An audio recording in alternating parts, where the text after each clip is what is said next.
what was the reason behind the name called as Bhagat Tarachand? भगत ताराचंद मेरे grandfather ने कराची में चालू किया था। उस टाइम पे नेम बोर्ड्स और साइन बोर्ड्स नहीं होते थे। ओनर के नाम से आइडेंटिफाई होता था restaurant. If there is a new business person who wants to start their own restaurant, तो आप उनको क्या एडवाइस करोगे? किसी को भी रेस्टोरेंट इंडस्ट्री में आना है तो मेरी एडवाइस ऐसे रहेगी कि पहले 2 साल किसी रेस्टोरेंट में जाके जॉब करो। दो और पॉपुलर चीजें जो मैं पढ़ रहा था, एक तो है पापड़ चूरी एंड दूसरा छाछ होती है, वो बियर बॉटल्स में सर्व करते हो। उस टाइम पे जो हमारे साथ में मैनेजर काम करते थे उन्होंने बोला कि भाई ठीक है, आपको मैं कुछ और खिलाता हूँ। पापड़ सिंधियों की स्पेशलिटी है। उसने उसी को तोड़ के उसके ऊपर तड़का लगा के उस कस्टमर को दिया कि तब से ये हमारी मोस्ट पॉपुलर डिश हो गई है हर भगत ताराचंद। हम लोग प्योर वेजिटेरियन रेस्टोरेंट है। वो जब भी छाछ पीते हैं बियर की बोतल में, उसको पीने के बाद में उनको ऐसे मज़ा आता है कि थोड़ा ड्राउजी फील करते हैं।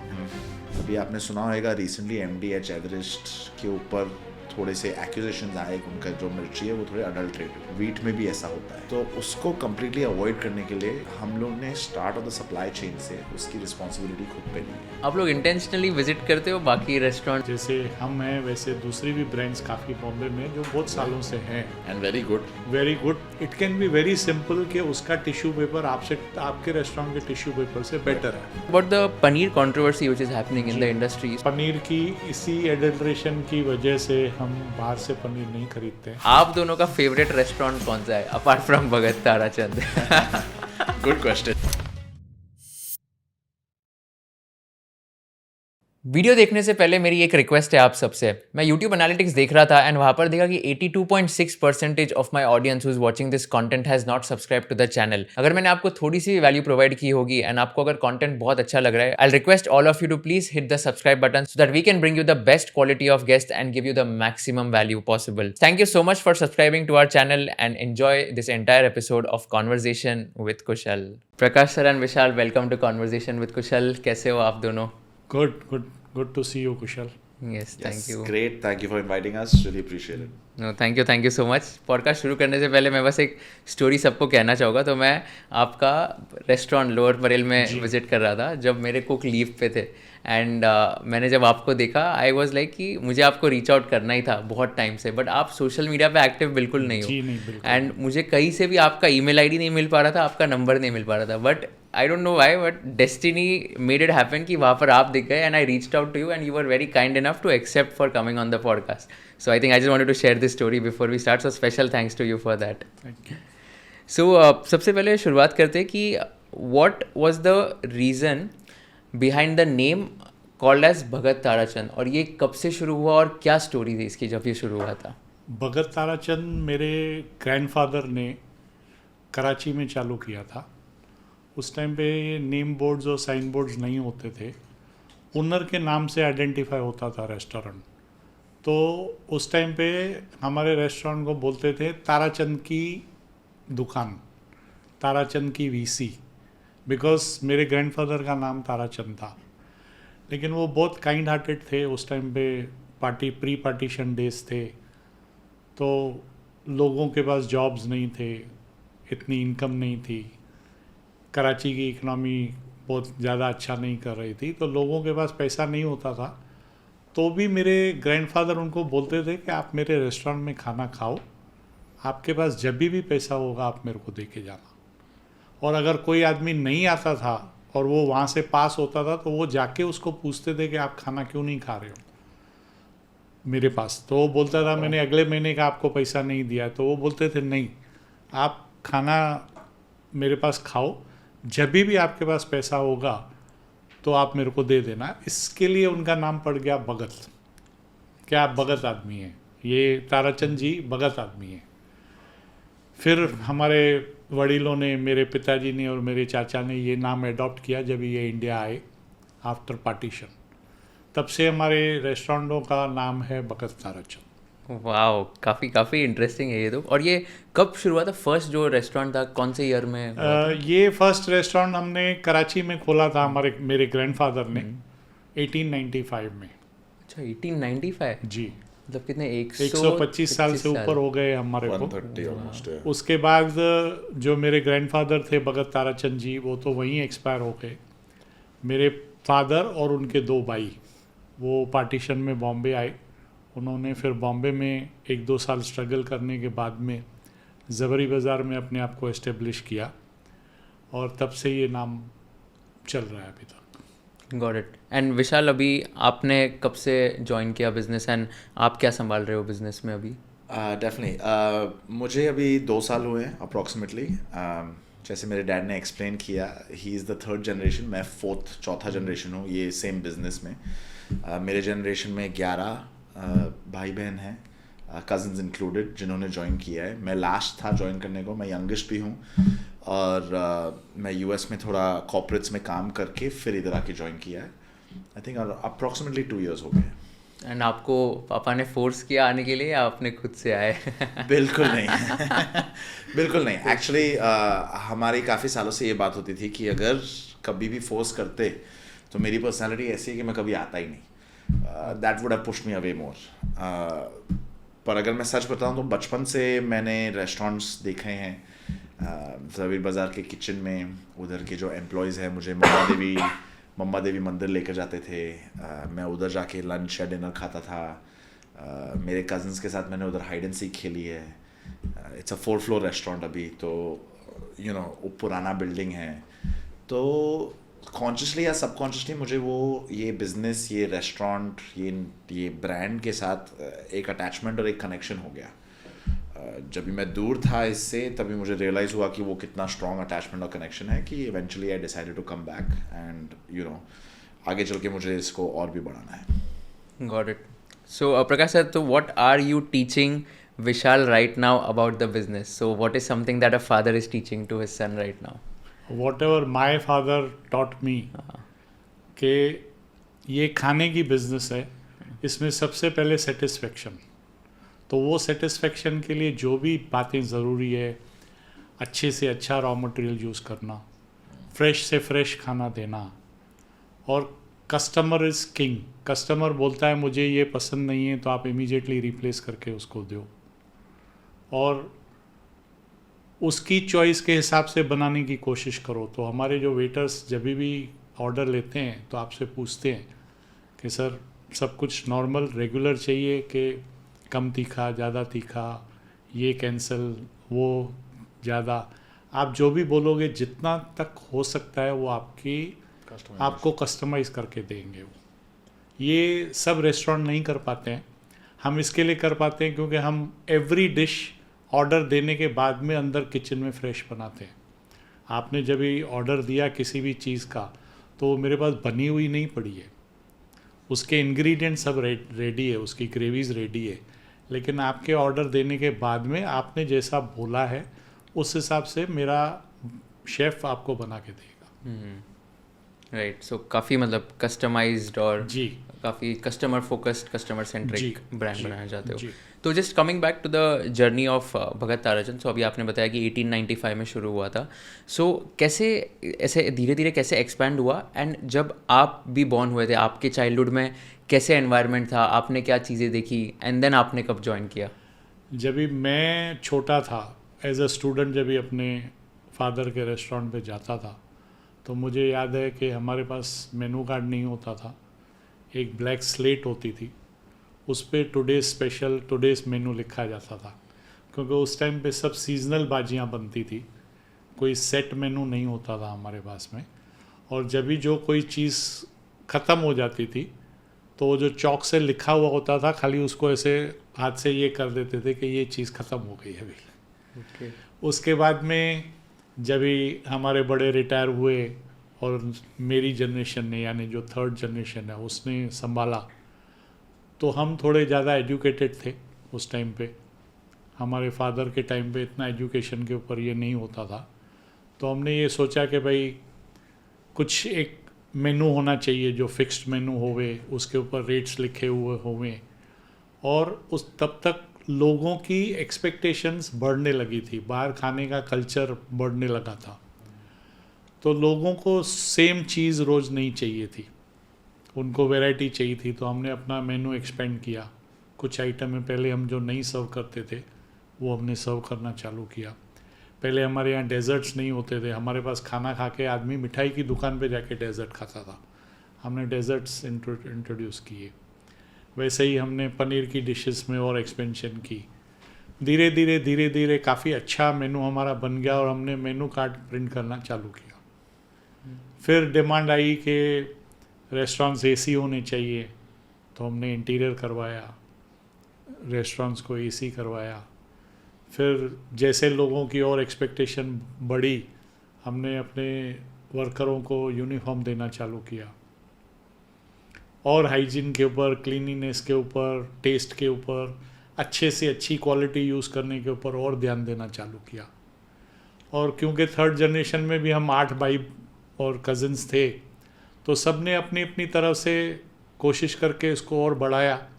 तब तक तीनों फैमिलीज़ बढ़ चुकी थी, तो सेपरेट भी हो गए आपस में, लेकिन फिर भी अभी भी हमारी जो रिलेशंस है सबके साथ में आपस में कज़न्स की, वो एमिकेबल है। Got it. तो टोटल कितने हैं अभी restaurants of Bhagat Tarachand? Sir अभी मेन 3 फैमिलीज़ करती है और करीब तीनों फैमिलीज़ का मिला के 25 से 30 रेस्टोरेंट्स होंगे in Mumbai, Maharashtra, Gujarat and MP.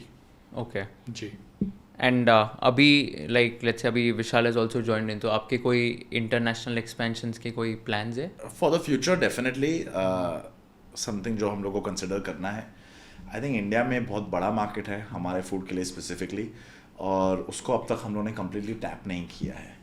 तो डिपेंडिंग ऑन हमारे बिजनेस के लिए कौन से स्टेज पे क्या करेक्ट है, अप्रोप्रिएट है, राइट है, जिससे हम लोग बेस्ट ऑडियंस रीच कर पाए और हम लोग का खाना उनको दे पाए जिनको इन खाने की अप्रिसिएशन होवे, वो स्टेप्स हम लोग लेंगे। तो yes, there is a big Indian diaspora in Dubai, Singapore, New York, London etcetera.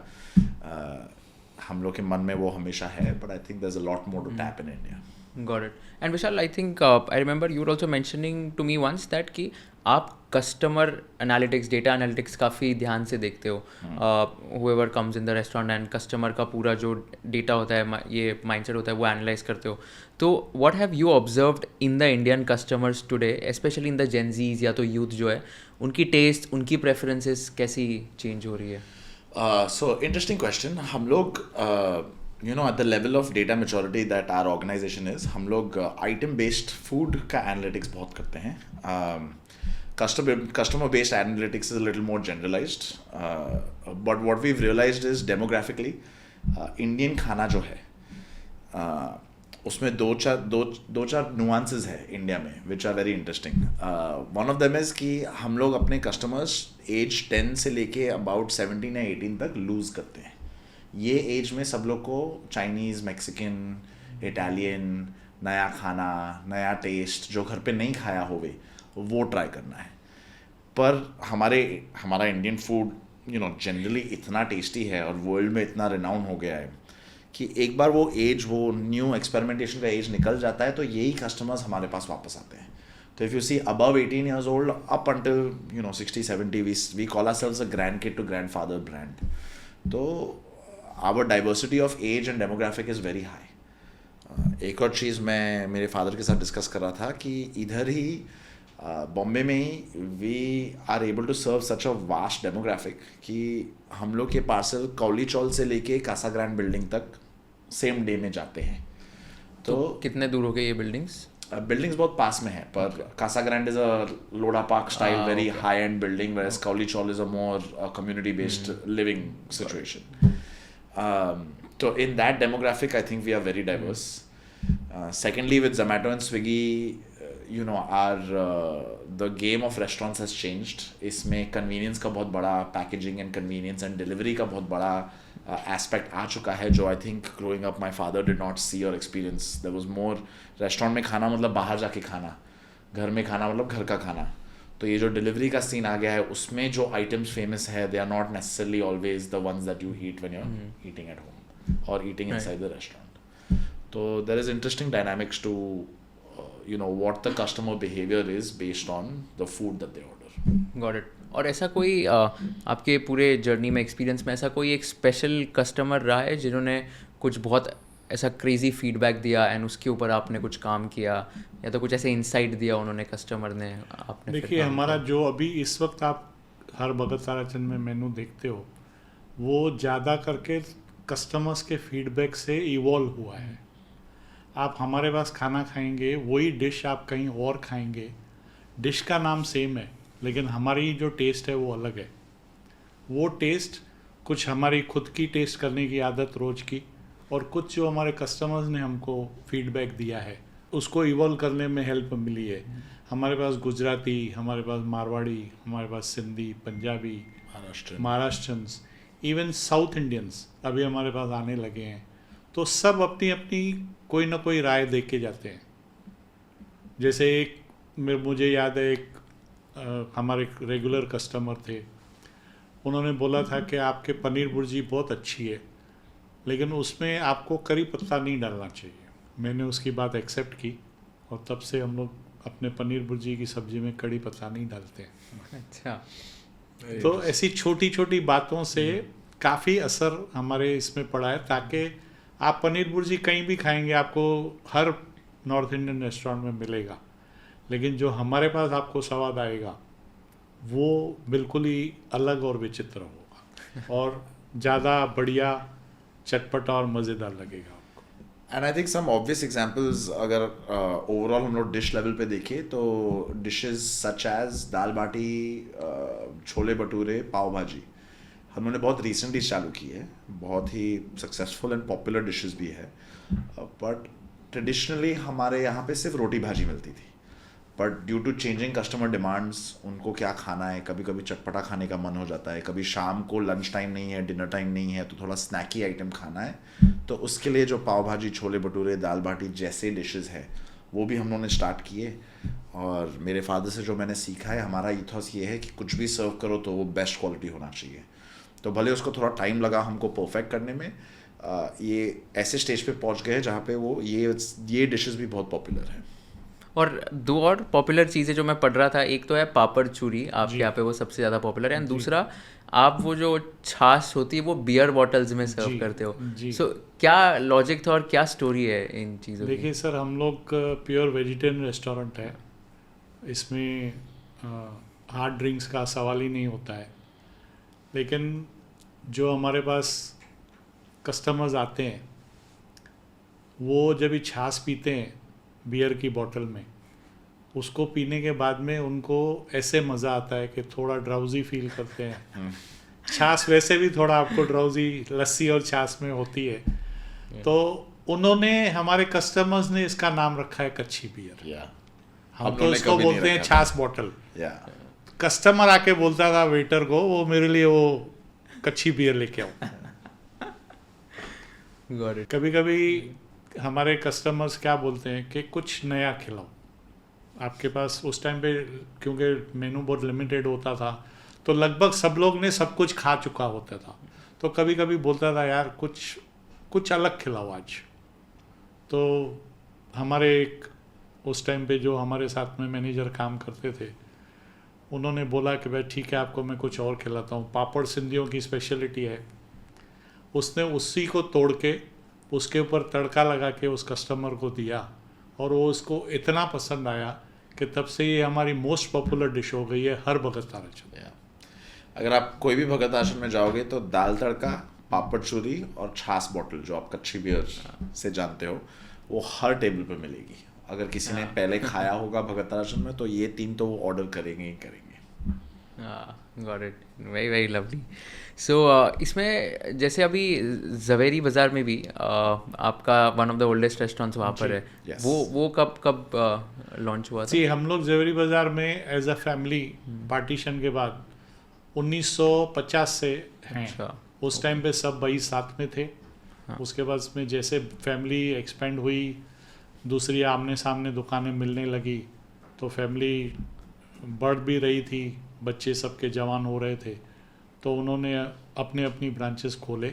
लेकिन एज अ फैमिली हम लोग 1950 से ज़वेरी बाज़ार वाओ। सो एक बात बताओ, अभी जैसे ज़वेरी बाज़ार में भी there are like tons of restaurants, वहाँ पे भी लाइक काफ़ी सारे ऐसे रेस्टोरेंट्स हो गए, but your restaurant always stands out when ever I also visit Zaveri बाज़ार। एंड आपने भी जैसे बताया like it's been since like decades and years. तो व्हाट डू यू थिंक कि आपने ऐसे 2-3 चीज़ें या तो क्वालिटी कंट्रोल या तो यूएसपीज क्या फोकस किया जो बाकी रेस्टोरेंट्स आके बंद भी पड़ गए बट आपका रेस्टोरेंट हमेशा लाइक इतने सालों से चलता रहा?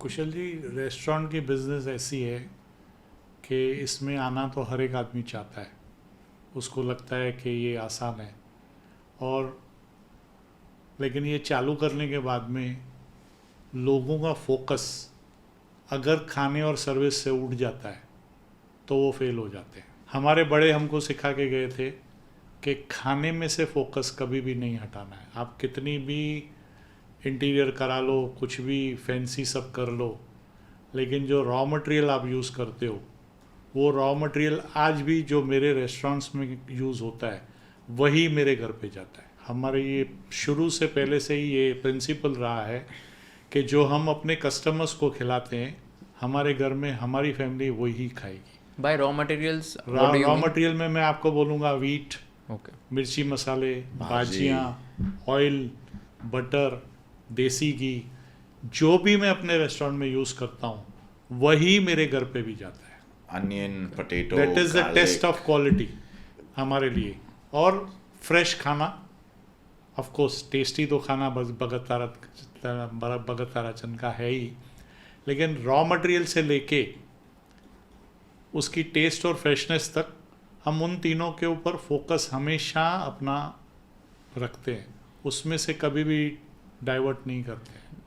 मैंने भी ये देखा है, आप कोई भी रेस्टोरेंट में जाओगे ऑफन आपको टेस्टी खाना मिल जाएगा, राइट। शेफ्स इतने एक्सपीरियंस और इतने क्वालिफाइड है कि बटर, घी या मिर्च मसाला लगा के इंडियन फूड के दायरों में रह के बहुत अच्छा और टेस्टी खाना बना सकते हैं, पर उसका एक फ्रेशनेस और एक अंडरलाइन क्वालिटी होता है जो कभी कभी खाने के बाद मालूम पड़ता है हैवीनेस से या तो लाइटनेस से, कभी कभी अगले दिन पे मालूम पड़ता है कि वो बॉडी में कैसे रिएक्ट हुआ। मैंने भगत ताराचंद में जो मेरे फादर ने सिखाया मुझे, मैंने ये देखा है कि क्वालिटी और फ्रेशनेस पे कभी भी कॉम्प्रोमाइज़ नहीं करते हैं। कांदे का प्राइस पूरे साल में 20 रुपये से लेके 120 रुपये तक जा सकता है, पर तो भी भगत ताराचंद बेस्ट का बेस्ट कांदा खरीद के देगा आपको। वीट हम लोग सीओर एमपी से जो लाते हैं वो इधर वाशी में लाके फिर खुद के चक्की में हम लोग उसको पीस के उसका आटा बनाते हैं। सेम थिंग विद रेड मिर्ची। अभी आपने सुना होगा रिसेंटली एमडीएच एवरेस्ट के ऊपर थोड़े से एक्यूजेशंस आए कि उनका जो मिर्ची है वो थोड़े अडल्ट्रेटेड है। वीट में भी ऐसा होता है, तो उसको कम्प्लीटली अवॉइड करने के लिए हम लोग ने start of the food chain या start of the supply chain से उसकी रिस्पॉन्सिबिलिटी खुद पे ली है। पनीर और दही भी हम लोग बनाते हैं दूध खरीद के खुद का, बाहर मार्केट से नहीं लेते हैं। तो दैट जो खाने की क्वालिटी, फ्रेशनेस और टेस्ट पे जो फोकस रहा है वो इतना इनग्रेन्ड और इतना इंस्टीट्यूशनलाइज्ड है कि कोई भी नया आके उसको रेप्लिकेट नहीं कर सकता है। ये सालों से, डेकेड्स, इवन सेंचुरीज से जो आ रहा है वो इंस्टीट्यूशनल नॉलेज है। तो इसमें आप जैसे बताते हो कि खाना काफ़ी टेस्टी होता है, that is also one of the USPs.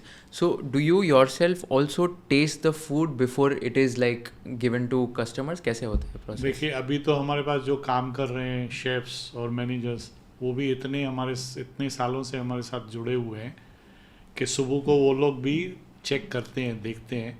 लेकिन मैं और विशाल जब भी जो भी रेस्टोरेंट में जाते हैं तो कुछ ना कुछ ज़रूर टेस्ट करते हैं, रैंडमली टेस्ट भी करते हैं। और जब भी हम वाशी जाते हैं तो हम उसका रॉ मटेरियल जो आया हुआ है वो भी चेक करते हैं कि जो हमारी क्वालिटी सेट है वो आई है कि नहीं आई है। लगभग सब रेस्टोरेंट्स अपना आटा, चपाती और तंदूरी रोटी के लिए रेडीमेड बाहर से लेते हैं। हम ऐसा नहीं करते हैं। हम वीट खरीदते हैं, वीट को साफ़ करते हैं।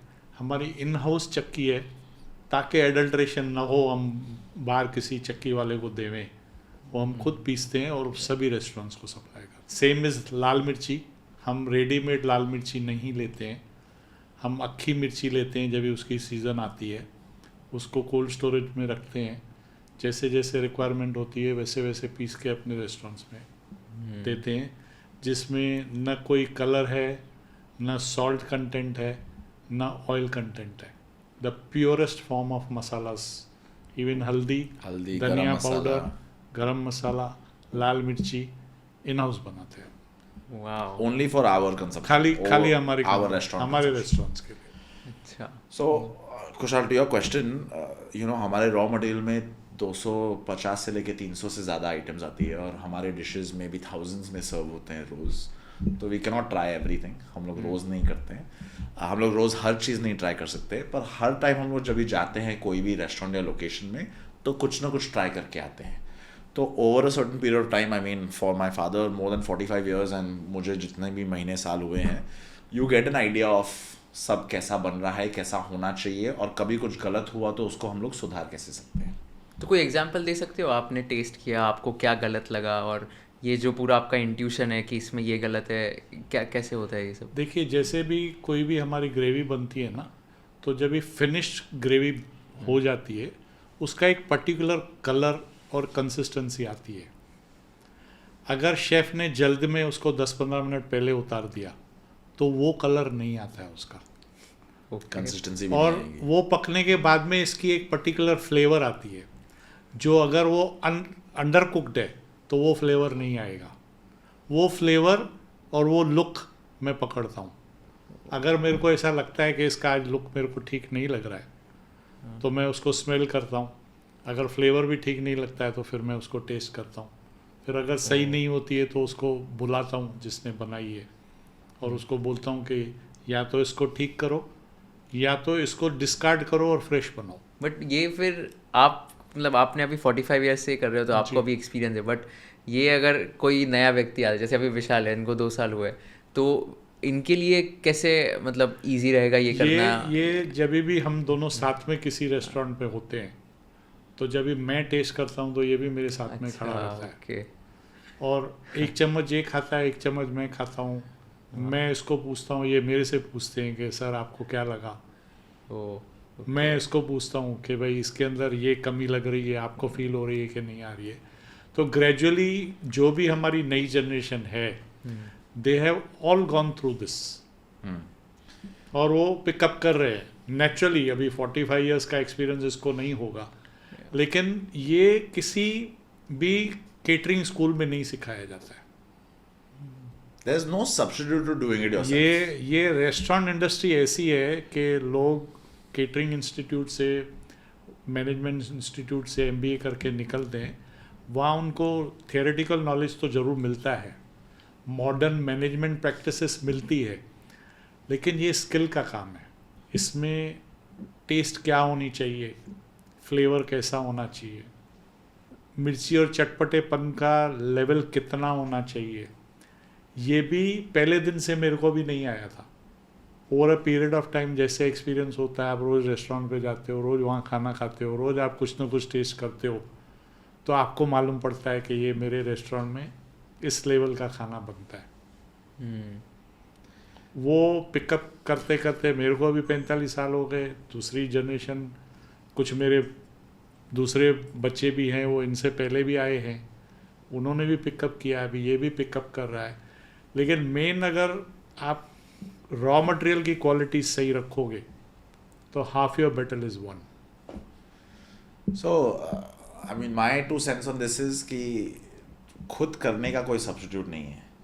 एंड खुद जितना टेस्ट करोगे, जितना हैविंग माई फादर अराउंड और उनकी जो गाइडेंस है, that is an added advantage. सब लोग को वो नहीं मिलता है। फॉर एग्जांपल, कोई नया अगर रेस्टोरेंट में आए या इंडस्ट्री में आए, पर जाके देखना सुबह को 5 बजे 6 बजे ये ग्रेवी कैसे बनती है, उसके अंदर क्या रॉ मटेरियल पड़ते हैं, आप 5 दिन कंटिन्यूसली देखोगे तो फिर छठे दिन पे जो मिस हुआ है वो मालूम पड़ जाएगा, थोड़ा थोड़ा करके। वो एक आइटम के लिए बोल रहा हूँ, सब आइटम कवर करने के लिए बहुत टाइम लगेगा।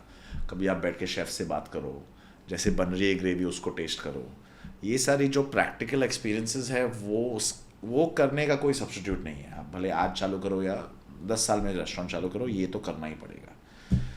Advantage of my family growing up in a restaurant family, हम लोग ने आज तक, मैं 5-6 साल से, जब से मुझे मेमोरी है बाहर जाके रेस्टोरेंट्स में खाने का लेके आज तक, कोई भी हम लोग रेस्टोरेंट में गए हैं, every dish has been dissected and analysed. इसमें ये अच्छा है, ये कम है, ये ज़्यादा है, इसका टेक्सचर ऐसा है। Subconscious, it's in are blood.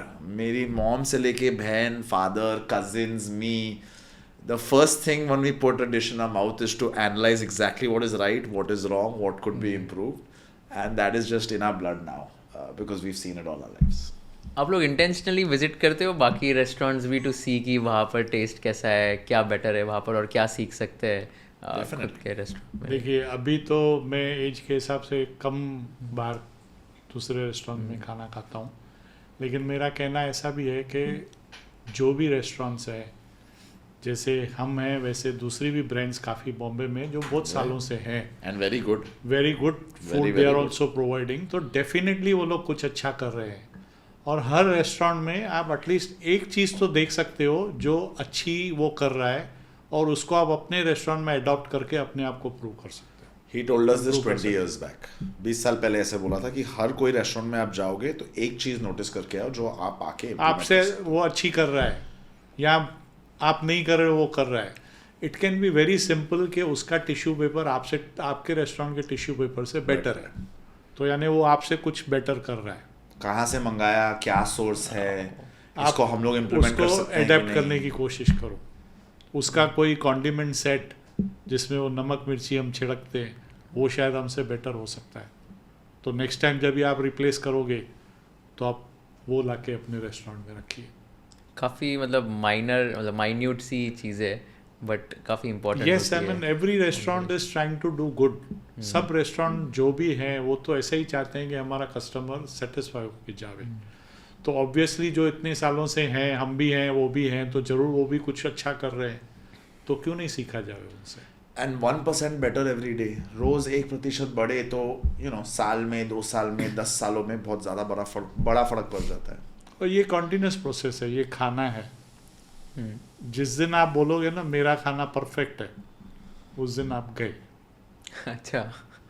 इसको रोज इम्प्रूव करने की गुंजाइश है, इसको हमेशा बेटर करने की सोचते रहो, तो आपको उसके रास्ते भी मिलेंगे और आपका खाना अच्छा भी बनेगा। अब आपको ऐसा लगेगा कि अभी तो मेरा तो रेस्टोरेंट का एकदम मस्त खाना है, सबसे अच्छा हूँ मैं, फिर वो कॉम्प्लेसेंसी से आप गिर सकते हो।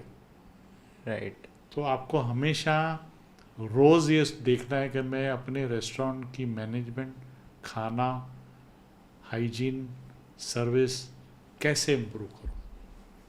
कभी कोई ऐसे स्ट्रेटेजिक मूव्स जैसे लिए थे, like let's say when you are opening a new branch, new restaurant in a location, जैसे अगर लोअर परेल की बात करें, अभी आपने 1 ईयर बैक लॉन्च किया वो, तो ऐसे कोई स्ट्रेटेजिक मूव होता है कि ओके इसका मतलब लोकेशन यहाँ पे ऐसा होना चाहिए, या तो टेबल्स चेयर्स की अरेंजमेंट्स इतनी होनी चाहिए, या तो ये यहाँ पे किचन वो साइड होना चाहिए, ऐसे कुछ मतलब चीज़ें होती है डिसीजंस में? देखिए लोकेशन तो मैटर करती ही है रेस्टोरेंट में, और वो लोकेशन की डेमोग्राफी क्या है उस हिसाब से आप देखोगे कि मेरे को ये एसी फाइन डाइन करना है कि ऑल डे कैजुअल करना है कि यहाँ मेरे को नॉन एसी का सेक्शन भी रखना है। ये सब डिसीशंस लोकेशन के हिसाब से ही होती है। फिर आपको देखना पड़ता है कि प्रीडोमिनेंटली यहाँ कौन सी कास्ट, कौन से लोग ज़्यादा रहते हैं। अभी कुछ ऐसे हमारे सेंटर्स हैं जहाँ तीखा खाना ज़्यादा चलता है, तो हमको उसको थोड़ा अडेप्ट करके तीखा करना पड़ता है कंपेयर टू अदर ब्रांचेस। कौन से सेंटर्स? जैसे अभी वाशी में है तो तीखा खाना चलता है। हमने जैसे इंदौर में एक मेरे भाई ने खोला है, वहाँ थोड़ा तीखा खाना चलता है। अगर वही आप गुजरात में खोलोगे तो थोड़ा मीठा चाहिए। डिश सेम होगी लेकिन उसके फ्लेवर को थोड़ा बहुत आपको चेंज करना पड़ेगा। तो ओवरऑल लोकेशन, सिटी, डेमोग्राफी, आप कौन से सबब में हो, बॉम्बे में अगर हो तो उस हिसाब से थोड़ी बहुत चेंजेस करनी पड़ती है। लेकिन ये खोलने के बाद में भी कुछ सीखने को मिलता है, तो हम अडेप्ट करते रहते हैं। Product market fit commonly referred to, जैसे कि लोअर परेल में आप अगर देखोगे तो रोटी में हम लोग थोड़ा कम घी डालते हैं क्योंकि इधर की कॉर्पोरेट क्राउड थोड़ा ज़्यादा सेंसिटिव है। तो every area has to be minutely adjusted a little bit. पर आपका जो पहले क्वेश्चन था, अगर आप कोई भी लोकेशन देखो तो including community demography of that area, हम लोग के लिए बहुत स्पेसिफिक है। वेजिटेरियन है तो वेजिटेरियन का क्राउड होना चाहिए या वेजिटेरियन अप्रिशिएटिंग क्राउड होना चाहिए। And secondary what aspects of that area are conducive, मतलब जैसे कि लोअर परेल आप ले लो तो इधर रिटेल भी है, रेजिडेंशियल भी है और कॉर्पोरेट भी है। All 3 good points. आप अगर खास सैंटा क्रूज ले लो तो उधर कॉर्पोरेट की कमी है, तो शायद दिन को इतना चलने का चांस नहीं है, रात को ज़्यादा चलेगा। तो if you are okay with that business model कि आप रात को फुल क्राउड में जाओगे पर दिन को नहीं, तो that will work out for you. So अगर लेट्स से लोअर परेल का एग्जांपल लेते हैं, सो लोअर परेल का जो रेस्टोरेंट है, if we can take that as a case study and talk about that specific restaurant. So if there is a new business person who wants to start their own restaurant, तो आप उनको क्या advice करोगे कि अगर उनको चालू करना है तो उनके लिए क्या क्या कॉस्ट मेजर हो गए? If you can give a ball park कि अगर उनको यहाँ पे लोकेलिटी में रेस्टोरेंट ओपन करना है, क्या क्या टाइप के कॉस्ट हो गए उनको, क्या क्या टाइप के एक्सपेंसेस इनकर करने पड़ेंगे, तो यूनिट इकोनॉमिक्स बेसिकली क्या हो गई ये बिजनेस की, so that they can also understand whether to start a restaurant business और नॉट. देखिए, पहले तो रेस्टोरेंट की साइज़, क्योंकि आज के तारीख में जो रियल एस्टेट की कॉस्ट है, रेंटल कॉस्ट है, वो बहुत ही प्रोहिबिटिव है. तो आपको अपनी एरिया के हिसाब से ये देखना चाहिए कि या मैं मैक्सिमम रेंट कितना भर सकता हूँ, depending on the potential of the business in that area. उसके हिसाब से आपको राइट फिट का रेस्टोरेंट प्रमाइसेस ढूंढना पड़ेगा, जो न ज़्यादा बड़ा हो न छोटा हो. उसके बाद लोकेशन के हिसाब से आपको इंटीरियर कैसा कराना है. आपको ऑल डे कैजुअल डाइनिंग करना है, फाइन डाइन करना है, या ऐसा करना है कि टेक अवे जैसा हो कि वो पैक करा के गया, और जैसे फास्ट फूड जैसे बोला जाता है कि यहाँ क्या ज़्यादा चलेगा. वो एक बार आपने डिसाइड किया, उसके बाद आप इंटीरियर करोगे. लेकिन सबसे बड़ी बात यह है कि रेस्टोरेंट बिजनेस में किसी को भी आने के लिए उसको फूड के बारे में पैशनेट होना बहुत ज़रूरी है. ये फर्स्ट रिक्वायरमेंट है. बाकी जो सब चीज़ें आज के तारीख में कैपिटल लगाने वाले भी हैं, आपके पास एज अ मैनेजर काम करने वाले भी हैं, लेकिन आप कितना पैशनेट हो रेस्टोरेंट बिजनेस और फूड के बारे में, वो मेन मायने रखता है आपके सक्सेस और फेलियर के ऊपर. ऑफ कोर्स हर एरिया के हिसाब से और आपकी यूनिट साइज़ के हिसाब से, आपने 1000 फुट का रेस्टोरेंट खोला तो एक्स कॉस्ट होगी. अगर आपने वही 2000 फुट का खोला तो वाई कॉस्ट होगी. लेकिन सामने फिर जो रेवेन्यू आएगा नंबर ऑफ टेबल्स के हिसाब से बढ़ेगा घटेगा, वीकडेज और वीकेंड्स के हिसाब से बढ़ेगा घटेगा. किसी को भी रेस्टोरेंट इंडस्ट्री में आना है तो मेरी एडवाइस ऐसे रहेगी कि पहले 2 साल किसी रेस्टोरेंट में जाके जॉब करो, A to Z उसका सब देखो, एवरी डिपार्टमेंट में काम करो. उसके बाद में डिसाइड करो कि आप करना चाहते हो कि नहीं करना चाहते हो. उसके बाद में रास्ते आप ही आप मिलते जाएंगे. और क्योंकि साइज़ हर रेस्टोरेंट की अलग अलग होती है, कुजीन अलग अलग होती है, इंटीरियर डेकर अलग अलग होती है, तो एक किसी भी एक यूनिट का आपको कॉस्ट बताना मुश्किल होगा. ये दूसरी इंडस्ट्री के जैसे नहीं है कि लगभग सब लोग गारमेंट्स में इतने का माल रखते हैं, इतना बड़ा दुकान रखते हैं और इतना उनको इंटीरियर का कॉस्ट लगता है. क्योंकि रेस्टोरेंट्स की यूनिट साइज़ हमेशा अलग रहती है. तो ये गणित देना, जब तक आप स्पेसिफिक मेरे को नहीं बताओगे location and the area of the restaurant, बोलना मुश्किल है. सो अगर मैं लोअर परेल की एग्जांपल बात करूँ तो if you can take that as a case study, तो उसमें कैसे हो गए? So let me try and divide it in certain numbers. देखो, capex is, let's keep it at one side, ठीक है. वो इन्वेस्टमेंट हो गया आपका, आपको इंटीरियर में कितना इन्वेस्टमेंट करना है, और उसमें काफ़ी बड़ा वेरिएशन कर सकते हो depending on what you use. And you know, in Bombay आप कहीं पे भी कुछ भी रिकंस्ट्रक्शन करने की कोशिश करो तो उसका पर स्क्वायर फुट कुछ वैल्यू होता है. Between 2000 and 5000 you can spend per square foot and be fine with that kind of a deal.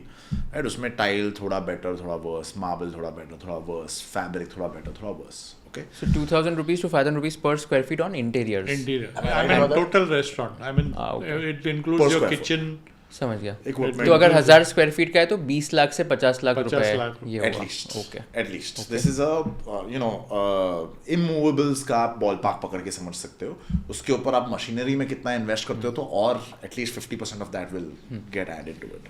Okay. Crockery, I'm not including crockery, computers, tabs, CCTV cameras, बहुत सारी चीज़ें हैं. This is the basic, आपका shell कैसे बनता है. Okay, जो आपने बोला 20 to 50 lakhs. अभी OPEX का साइड है. राइट. ऑपरेशनली मैंने क्या देखा है, at least in the last 2 years, there are 3 major buckets of expenditure that you have to make sure fall within the realm of unit economics. मतलब ये आपको कवर करना ही है और उसके बियॉन्ड भी आपको प्रॉफिट कमाना है. वो 3 बकेट क्या है? Number 1 rent, specially in a city like Bombay. आप अगर हाईवे में ले रहे हो या कोई मुंबई लोनावला हाईवे में ले रहे हो तो रेंट शायद इतना बड़ा नहीं होगा. बॉम्बे सिटी में, lower Parel example, high rent. So you to make sure ये रेंट अफोर्डेबल है. सेकेंड आपका एम्प्लॉय कॉस्ट. कितना होगा rent approximately? It should be between 10 and 15% of your sales, of your gross sales. Okay, if it is beyond 10 and 15% of your gross sales, then you're going to be a little tight. उसके ऊपर आता है employee cost, which is anywhere between 15 and 18%. If you go higher for a fine dine restaurant, it goes up to 25%. Depends on the category and class of restaurant that you're running and the class of employees that you hire. So between 15 and 25 is a larger ballpark. What is the last one? Last but not the least, which is a variable cost, is your food cost. आपको खाना बनाने में उसका raw material का cost कितना आ रहा है generally. This varies very significantly. If you look at it, what we have explained so far with respect to our focus on raw materials, हम लोग जितना मेहनत करते हैं, हमारा फूड कॉस्ट मार्केट में काफ़ी हाई है कंपैरेटिवली. और इंडियन फूड का फूड कॉस्ट वैसे भी थोड़ा हाई होता है. इसमें things like wastage, raw material, number of items on your menu, shelf life, उसका आप फ्रिज का टेम्परेचर कैसे रखते हो, उसका आप ध्यान दे रहे हो कि नहीं, उसके लॉजिस्टिक्स कैसे हैं, all of that comes into play. But food cost is a variable cost, where is the first 2 costs that I described, which is rent and employee cost, is a fixed cost. So you have to make sure that you are able to cover these 3 buckets. इसके ऊपर जो miscellaneous cost आते हैं, those can be manipulated. You can be stingy in the amount that you spend, or you can be lavish in the amount that you spend. पर ये 3 आप अगर cover करके आपके सेल्स पे आप प्रॉफिट जनरेट कर रहे हो, तो generally you can figure out the rest. And इसमें इज इट फेयर टू से कि प्रॉफिटेबिलिटी लाइक ईयर 1 से ही आ जाएगा, like month? Not necessarily year 1 से नहीं आएगा आपके पास में. पहला 6 महीना तो कोई भी रेस्टोरेंट हो स्ट्रगल है ही है. भले वो वेल एस्टेब्लिश्ड ब्रांड क्यों नहीं होवे, क्योंकि आप भी उस मार्केट को जज करते हो उस टाइम पे. और उस टाइम पे आपका काफ़ी फोकस ये रहता है कि आप सब कुछ देने की कोशिश करते हो, लेकिन आपको मालूम नहीं क्या चलेगा क्या नहीं चलेगा. तो वेस्टेज ज़्यादा होती है. फिर 6 महीने के बाद में आप फिगर आउट करते हो कि यहाँ के लोगों को क्या पसंद है ज़्यादा, तो आप फिर अपना मेनू उस हिसाब से थोड़ा ट्विक करते हो, तो आपकी वेस्टेज की परसेंटेज थोड़ी कम होती है. प्रोडक्ट मार्केट और क्विजीन के ऊपर भी होता है. जैसे अभी चाइनीज़ और इटालियन है, तो इसमें रॉ मटेरियल कुछ भी वेस्ट नहीं होता है. जो आज रात को आपका रॉ मटेरियल बच गया, वो आपने फ्रिज में रखा और नेक्स्ट डे आप उसको यूज़ कर सकते हो. इंडियन खाने में एटलीस्ट भगत ताराचंद में आप नहीं कर सकते. आज ही बेचना है, और अगर बच गया तो नेक्स्ट डे वो काम नहीं आता है. And then Kushal, everything boils down to product. आजकल आपने देखा होगा इंस्टाग्राम और सोशल मीडिया से काफ़ी सारी चीज़ें हाइप हो सकती है. इंटीरियर्स इतना लैविश बनाते हैं, सोशल मीडिया इन्फ्लुएंसर्स इतना पंप अप करते हैं कि आपको भी जाने की दिल तो होती है. मैं भी जाता हूँ, मैं भी इंस्टाग्राम देखता हूँ. पर वो एक बार जब भी आप जाओ, अगर अच्छा खाना नहीं मिला तो यू नेवर कमिंग बैक. और अगर आप रिपीटेबिलिटी नहीं इस्टेब्लिश कर सकते हो, तो कितने ही नए लोग आएंगे आपके पास. If your product is good, Bombay at least what I have noticed is a city that recognizes good product. आप देखो, रस्ते वाला वड़ा पाव के बाजू में भी मर्सिडीज आके खड़ी रहती है. क्यों? क्योंकि उसका वड़ा पाव अच्छा है, भले वो 10 या 20 रुपए का होवे. तो आप अगर वो प्रोडक्ट को क्लिक करके अच्छा उस पर मेहनत करके ला सकते हो ना, तो the rest of it falls into place. Again my understanding of what I have scene. Right. And इसमें अगर आपके हिसाब से सर, लाइक अगर कोई एक नया व्यक्ति जिसको रेस्टोरेंट का बिजनेस ओपन करना है, आप कौन से लोकेशंस में आपको लगता है क्या वाइट स्पेसेस है आज मुंबई जैसे शहर में आपके स्टडीज़ के हिसाब से, कि यहाँ पे ओपन किया और यहाँ पे ये डिशेस किया तो चल सकता है? देखिए, बॉम्बे बहुत ही बड़ा और वास्ट है, और आपकी कुजीन के ऊपर डिपेंड करता है. आप वेज खोलना चाहते हो, आप मल्टी कुजीन खोलना चाहते हो, आप नॉन वेज भी रखना चाहते हो, आप स्पेशलिटी खाली इटालियन रेस्टोरेंट करना चाहते हो. अभी आप स्पेशलिटी खाली रेस्टोरेंट इटालियन रेस्टोरेंट करना चाहोगे तो वो डोंगरी, मस्जिद बंदर, जवेरी बाजार नहीं चलेगा। शायद बैंड्रा, पवाई, लोअर परेल, सेंटा क्रूज उधर चलेगा, क्योंकि वहाँ वैसी जेंट्री है। तो आपकी कुजीन क्या है उसके ऊपर भी लोकेशन डिपेंड करती है। या तो आपने अगर लोकेशन ले ली है तो ये लोकेशन में क्या कुजीन रखनी चाहिए उसकी थोड़ी सर्वे करना चाहिए आपको, उस हिसाब से रखना चाहिए। और फिर ये देखना चाहिए आपको कि आपको ग्रेड 1 करना है, ग्रेड 2 करना है, again depending on the demographic of that locality. इसका क्या मतलब होता है? यानी देखिए, अभी मेरे पास लोकेशन अभी मस्जिद बंदर की है, समझो एंसेस्ट्रल प्रॉपर्टी है, मैं उसकी उस एरिया के प्रोफाइल को चेंज नहीं कर सकता हूँ। जो पब्लिक रहती है वो रहती है। वो पब्लिक शायद ऐसे स्टेटस से है जो बहुत ज़्यादा एक्सपेंसिव रेस्टोरेंट सपोर्ट नहीं करेगी। तो मेरे को ऐसा रेस्टोरेंट खोलना है जो चीप होवे, रीजनेबली प्राइस्ड होवे, पोर्शन साइज कंट्रोल होवे, शायद एसी नहीं होवे, वैल्यू फॉर मनी होवे, डिपेंडिंग ऑन द लोकेशन। कुछ ऐसी लोकेशन है, से फॉर एग्जांपल पवाई, अगर आप उधर वैसा मस्जिद बंदर जैसा खोलोगे तो वो शायद बिल्कुल नहीं चलेगा। उधर लोगों को, क्योंकि कॉरपोरेट क्राउड है, रहने वाले भी कॉरपोरेट वाले हैं, they are used to a certain standard of hygiene, decor, interior, comfort. तो आपको उसको सोफ़ा देना है, एसी देनी है, अच्छा वेटर देना है, अच्छा इंटीरियर होना चाहिए, खाने की क्रॉकरी अच्छी होनी चाहिए, खाना तो ऑफकोर्स अच्छा सब जगह ही होना चाहिए, प्लेटिंग, पोर्शन, सर्विस, एटिकेट्स वो सब अच्छे होने चाहिए। तो मस्जिद बंदर का मॉडल पवाई में नहीं चलेगा, पवाई का मॉडल मस्जिद बंदर में नहीं चलेगा। और बॉम्बे सिटी इतनी वास्ट है, 24 के 25 वार्ड्स हैं यहाँ, और 25 ही वार्ड्स में कम से कम 4 टाइप के रेस्टोरेंट खुल सकते हैं, इतना स्कोप है। It will all boil down to your location. But बहुत सारे रेस्टोरेंट्स मैंने ऐसे देखे चालू होते 1 साल में बंद हो जाते हैं ना, ऐसे क्यों होता है फिर? सर वो पैशनेट नहीं है फूड के बारे में। अच्छा, Also highest failure rate. 87% of restaurants fail within the first year वो ऐसे 87, yes. of opening. Highest failure rates are restaurants and gyms, if I'm correct. But 87 and 86% ऐसा कुछ है. बाप रे। लोगों को ऐसे लगता है कि ये ईजी है, इसमें कोई डिग्री की ज़रूरत नहीं है, कोई सर्टिफिकेट की ज़रूरत नहीं है, लेकिन it's quite challenging, Very challenging. Very challenging. Long working hours, weekends पे आपको छुट्टी नहीं है, आपको फैमिली के साथ टाइम बिताने का टाइम नहीं है, और कॉन्स्टेंटली सुबह भले आप 10 बजे खोलते हो, लेकिन हमारा किचन की प्रिपरेशन 6 बजे चालू हो जाती है। Yeah, before that. हमारा लास्ट ऑर्डर 12 बजे का होता है, लेकिन पूरे रेस्टोरेंट को क्लीन करके, किचन को क्लीन करते बंद करने में 2 बज जाते हैं। बाप रे। फिर 6 बजे सुबह को चालू हो जाता है। 20 hours, 365 days a year. There's not a single day we are shut. Yes, या फेस्टिवल्स पे तो और ज़्यादा फेस्टिवल्स पे डिमांड और ज़्यादा होती होता है। है। And food बारिश handling हो, is कुछ भी हो, आपको रेस्टोरेंट चालू रखना है। food handling is complicated. क्या किस टेम्परेचर पे होना चाहिए, क्या किसका कितना शेल्फ लाइफ होता है, कौन सा क्या टेस्ट आना चाहिए. It's more art than science. So it's challenging. My God. इसीलिए मैं बोलता हूँ कि आप पैशनेट हो फूड के बारे में तो भले आइए। तो ये जो 87% आपने बताया जो फेल होते हैं, तो प्राइमरी रीज़न इनका फिर यही होगा कि बिकॉज यूनिट इकोनॉमिक्स वर्क नहीं कर रहे, लॉस में ही चल रहा है वो। Profitability, correct. एंड लॉस में क्यों चल रहे हैं? Because either they are not able to attract the customers on a repeated basis, और मतलब वो बेसिकली कॉस्ट उनके बढ़ते ही जा रहे हैं, रेवेन्यूज़ कुछ है ही नहीं, राइट? इसमें ऐसा भी होता है सर कि जो नए अभी एंटरप्रेन्योर्स आ रहे हैं, उन्होंने कहीं और बिजनेस में पैसा कमाया है, उनको ऐसा लगता है कि मैं ये रेस्टोरेंट खोल के 2-4 मैनेजर अच्छे जो इंस्टीट्यूट से निकले हुए हैं उनको रखूँगा, और वो मेरे को चला के देंगे और मेरे को प्रॉफिट आएगी। It doesn't work that way. It doesn't. It Yeah. Doesn't. Okay.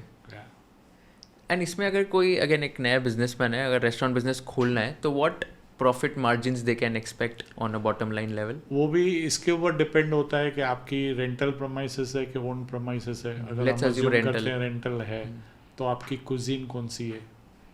सबसे कम मार्जिन आज के तारीख में इंडियन कुजीन में है, अच्छा, उससे बेटर चाइनीज में है, Okay. उससे बेटर कॉन्टी, इटालियन, मैक्सिकन उसमें है, क्योंकि उसमें आप कुछ भी पैसा देते हो और आपको उसकी कॉस्ट मालूम नहीं है। इंडियन फूड की आपको मालूम है, मैं एक छोटा सा एग्जांपल सबको देता हूँ। मेरी छाछ की बोतल 150 रुपये में बिकती है। अगर मैं 200 भी करता हूँ, 150 में भी लोग बोलते हैं आप महंगे हो, लेकिन वही आदमी रात को बियर पीता है 450 रुपये के देख के आता है। बियर बार वाले ने बियर खरीदी, फ्रिज में रखी, आपको खोल के दी, उसकी एक्चुअल कॉस्ट 150 रुपये है, वो आपसे 450 रुपये ले रहा है। मैं जब भी छाछ देता हूँ तो पहले दूध खरीदता हूँ, फिर उसकी दही बनाता हूँ, फिर उसकी छाछ बनाता हूँ। छाछ रात को बच गई तो वेस्ट हो गई। बियर बार वाले की बियर नहीं बिकी तो कल और ठंडी होएगी तो शायद 500 रुपया 50 रुपया वेटर को टिप भी मिलेगी कि भाई मस्त ठंडी बियर आपने थी। सेम थिंग विद कॉफी भी 500 कॉफ़ी में भी ऐसे ही है। कॉफ़ी की कॉस्ट नहीं है, लेकिन 400-500 रुपया कॉफ़ी का एस्टेब्लिश प्राइस हो गया है बॉम्बे में। There's more price sensitivity towards Indian food in India. हर जगह पे थोड़ा सा डिफरेंस होता है। अगर आप I've lived in New York for a little bit, अगर आप न्यूयॉर्क में जाओगे तो सुशी उधर $1 की मिलती है। उधर का कल्चर ही ऐसा है कि Japanese food is very popular, बहुत लोग खाते हैं, मैंने भी खाई है, बट कम प्राइस में बिकती है। आप वही सुशी इधर लेकर आओ तो 2000 से कम नहीं बिकती है आजकल। Hakkasan, Mizu, Izumi, great restaurants, पर prices are very high because Japanese food is considered to be elevated in India. Same चीज़ अगर आप आई डोंट नो लंदन या रोम जाओगे तो Indian food is an elevated food, तो उधर ज़्यादा प्राइस में बिकती है। But Indian food in India is considered something कि हम लोग तो घर पे भी बना सकते हैं, तो उसका प्राइस सेंसिटिविटी सबसे हाई है। There are restaurants that serve high, less masala libraries there. I believe Caravanserai or Copper Chimney. There's lots, but lesser number than say a random Italian restaurant can open and charge you 800 rupees and you won't blink an eye. पर कोई भी अगर Indian restaurant चालू हो गया, उसने आपको पनीर 1000 में बेची तो आप बोलोगे यार ये तो लूट रहा है मुझे, right? So there is a price sensitivity over here to that cuisine specifically. I think Kushal, again to your previous question, in Indian cuisine on a rented property, if you are making above 15% profit, you are doing well. Oh, okay. And यही same number Italian और This is before tax. This is EBITDA. Okay. Italian, honestly, I don't have enough experience to give you a true answer, but based on my father's experience, higher ही होएगा। आप और 5 या 7% उस पर डाल दोगे तो that should be an expectation for Italian restaurants. Got it. So 15% पे अगर आप कर रहे हो तो that is a good number. That's a fairly reasonable number that you are doing good. Honestly, आप उससे कम कर रहे हो तो you are probably working for your landlord more than yourself. आप 15% ही नहीं, आपका 15% तो रेंट है, तो आप 15% से अगर कम कमा रहे हो तो your landlord is making more money than you, तो you are more like an employee than you are a business owner. So that's a healthy amount to keep an eye on. आपने ये भी बताया कि लाइक एटिकेट्स जो होते हैं waiters को जो एटिकेट्स दिए जाए वो भी बहुत इंपॉर्टेंट है। सो कैसा ट्रेनिंग मैकेनिज्म कैसा होता है और आप कैसे ट्रेन करते हो उन्हें? अभी हमारे पास प्रोफेशनल ट्रेनर्स हैं जो उनको एवरी 3 मंथ्स रिफ्रेशर कोर्स करा के जाते हैं। कस्टमर से कैसे बात करना है, मेनू कैसे प्रेजेंट करना है, अपने आप को ग्रूमिंग में कैसा रखना है, ये सब चीज़ें आज से 20-25 साल पहले कोई नहीं देखता था। हमारे रेस्टोरेंट में भी इतना उसके ऊपर ध्यान नहीं दिया जाता था, लेकिन अभी लास्ट 8-10 साल से हम लोगों के पास ट्रेनर्स हैं, प्रोफेशनल ट्रेनर्स हैं, जिनका काम ही ये है जो उनको बेसिक एटिकेट्स, बेसिक हाइजीन और कस्टमर से कैसे इंटरेक्ट करना है, कम्युनिकेट कैसे करना है, वो उनको सिखाते हैं। एंड डेफिनेटली उनके वो ट्रेनिंग के बाद में उनके सर्विस में और हमारे कस्टमर की सेटिस्फेक्शन में फ़र्क पड़ा है। हमारा ट्रेनिंग इवॉल्व भी हुआ है। We also care about the employees that we hire, तो उनको अगर अप स्किल करना होवे on a management level, Excel से लेके इंग्लिश से लेके basic computer courses I have invested in. For maybe a lower demographic strata, उनका जो पर्सनल फाइनेंसेस होते हैं, बैंकिंग कैसे यूज़ करें, इन्वेस्टमेंट कैसे करें, म्यूचुअल फंड क्या होता है, अपना पर्सनल हाइजीन कैसे अप रखें when they go back to their village या जहाँ पे भी वो लोग रह रहे हैं, उधर का साफ़ सफाई क्यों इम्पोर्टेंट है रखना।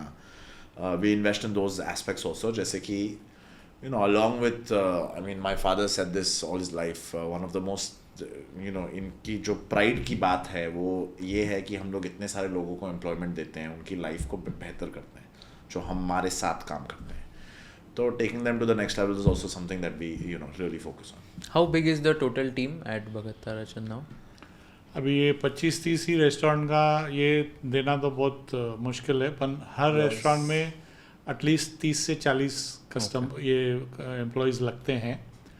और ये एम्प्लॉयज़ ज़्यादातर जो भी रेस्टोरेंट इंडस्ट्री में आता है वो अनस्किल्ड है, वो पढ़ा लिखा नहीं है। ये एक ऐसी इंडस्ट्री है जो अनस्किल्ड और अनपढ़ लोगों को एब्जॉर्ब करती है। आप कहीं और किधर भी जाओ तो आपको एक बेसिक एजुकेशन की ज़रूरत है, लेकिन आप रेस्टोरेंट में अगर बर्तन साफ़ करते हो, वहाँ से शुरुआत करते हो, तो आपको कोई स्किल की ज़रूरत नहीं है, कोई एजुकेशन की ज़रूरत नहीं है। उसके बाद अगर आपकी थोड़ी इंटेलिजेंस लेवल है तो ऑब्जर्व करके आप किचन में और कोई ना कोई स्किल पिकअप करते हो, फिर आप असिस्टेंट शेफ़ बनते हो या आप वेटर बनते हो या और कुछ बन के आप अपनी करियर की शुरुआत कर सकते हो। इस इंडस्ट्री में जितना गवर्नमेंट की सपोर्ट मिलनी चाहिए, क्योंकि हम अनस्किल्ड लोगों को और बिल्कुल अनपढ़ लोगों को भी काम पे लगा सकते हैं। हमारे पास ऐसा कुछ ना कुछ रेस्टोरेंट में काम है जिसमें उसका पढ़ा लिखा होना ज़रूरी नहीं है। वो एब्जॉर्प्शन मैक्सिमम मेरी राय में रेस्टोरेंट्स में होता है, लेकिन रेस्टोरेंट को गवर्नमेंट जो है वो जो सपोर्ट देनी चाहिए, क्योंकि हम अनएम्प्लॉयमेंट कम कर रहे हैं और हम अनस्किल्ड लोगों को एम्प्लॉयमेंट दे रहे हैं, वो नहीं है। Highly regulated industry without the benefits that it should be getting. And इसमें व्हेन यू से 30-40 पीपल होने चाहिए पर रेस्टोरेंट, तो इसका क्या स्प्लिट होगा? लाइक लेट्स अज्यूम अगर 30 है, कितने लोग क्या कर रहे हैं 30 में, इनका क्या आप ऐसे समझो कि आपको 1/3 अनस्किल्ड, 1/3 सेमी स्किल्ड और 1/3 skilled. And kitchen will absorb the most. 2/3 of the employees will be in the kitchen and the rest outside. Front of house और back of house बोलते हैं restaurants में। Back of house में ज़्यादा जाते हैं, ज़्यादा requirement होती है। Front of house में usually lesser होती है। तो क्या मतलब फ्रंट ऑफ हाउस का क्या मतलब होता है? फ्रंट ऑफ हाउस मतलब आपके वेटर्स, आपके लाइनमैन, आपके मैनेजर्स, आपके कैशियर्स जो कस्टमर के साथ डायरेक्टली इंटरेक्ट कर रहे हैं। बैक ऑफ हाउस मतलब सब लोग जो किचन में हैं। और एक मिडल ऑफ हाउस होता है जो बार्स यूज करते हैं sometimes for bartenders and also for the store. You might have a local store या स्टोर कीपर होगा जो ऑर्डरिंग करता है, उसको मिडल ऑफ हाउस बोलते हैं, जो थोड़ा दोनों के साथ इंटरेक्ट करता है। सो बैक ऑफ हाउस सबसे ज़्यादा चंक लेता है in terms of effort, in terms of money, in terms of employees, in terms of regulation, safety, everything. That's your kitchen. That's where the magic happens. Got it. And sir आपने जब बोला कि like let's से waiters को train किया and then customer satisfaction में हमें तुरंत इम्प्रूवमेंट लाइक देखने मिला, तो ऐसा क्या चीज़ होती है जो उनको सिखाई जाती है? अगर एग्जांपल दे सकते हो आपके कोई एक्सपीरियंस में कि ओके हमने ये सिखाया, उन्होंने फिर ऐसे बात की कस्टमर से and then customer became very happy, ऐसा कोई एग्जाम्पल है? जिनको हमने ट्रेनिंग में रखा है, ट्रेनिंग के बाद में हमने ये ऑब्जर्व किया है कि वो कभी भी कस्टमर से आर्ग्यू नहीं करते हैं। ओके। सबसे बड़ा जो चेंज उनमें आता है ना, वो ये आता है कि अगर कस्टमर ने बोला कि ये डिश आपकी सही नहीं है तो इमीडिएटली उसको रिप्लेस करता है, सॉरी बोलता है, मैं आपके लिए और क्या लाऊं। But even if let's say if the customer is wrong, फिर भी सर ये बहुत सब्जेक्टिव है ना, आपको वो चीज़ पसंद है, मेरे को पसंद नहीं है, आप बोलते हो अच्छी नहीं है, तो मैं आर्ग्यू नहीं करूँगा आपसे। तो वो वेटर भी ट्रेनिंग के बाद में सीखता है, नहीं तो क्या बोलता है वेटर, क्या जवाब देगा, सर आपसे पहले 25 आदमी खा के गए हैं, उन्होंने तो कंप्लेंट नहीं किया। लेकिन ये ट्रेनिंग के बाद में वो ट्रेनर्स ही इनको सिखाते हैं कि आपको आर्ग्यू नहीं करना है। वो बोलता है ठीक नहीं है, आपको उसको बोलने का आपको क्या अल्टरनेट दूँ, इसी को वापस बना के दूँ, आपको और तीखा चाहिए, या आपको मिर्ची ज़्यादा लग रही है तो कम करके दूँ, या ऑल टुगेदर डिश आपको दूसरी बना के दूँ। सॉरी सर, मैं इमीडिएटली दूसरी देता हूँ आपको, क्या क्या बनाऊँ आपके लिए। और फिर जिनकी ट्रेनिंग हो जाती है वो सजेस्टिव सेलिंग करते हैं, अपसेल करते हैं, सजेस्टिव सेलिंग करते हैं। आपने 2 डिश मंगाई है, दोनों की ग्रेवी सेम है, तो वो आपको बोलेगा सर ये दोनों की ग्रेवी सेम है, आप एक ये मंगाओ, एक कुछ और मंगाओ, तो आपको वैरायटी ऑफ टेस्ट मिलेगी। आपने बोला उसको 4 रोटी लेके आओ, तो वो आपको बोलेगा सर मैं 2-2 करके लेके आता हूँ, 4 साथ में लेके आऊँगा तो ठंडी हो जाएगी। ओके। आप उस टाइम पे बिजी हो, आपके जहन में कुछ और चल रहा है, आप उसको बोलते हो ठीक है हम 4 रोटी लेके आओ, ये भाजी लेके आओ, वो भाजी लेके आओ, तो वो 2-2 करके लेके आएगा ताकि आपको गरम गरम मिले। आपको स्टार्टर पूछेगा, आपको साथ में कोई कोल्ड ड्रिंक, लस्सी, छाछ, तब तक आपको जब तक खाना आवे तब तक आप कुछ एपिटाइजर के रूप में वो आपको सजेस्ट करेगा। तो will guide you towards a happy meal, जो ट्रेनिंग के बाद में ज़्यादा फोकस में आता है।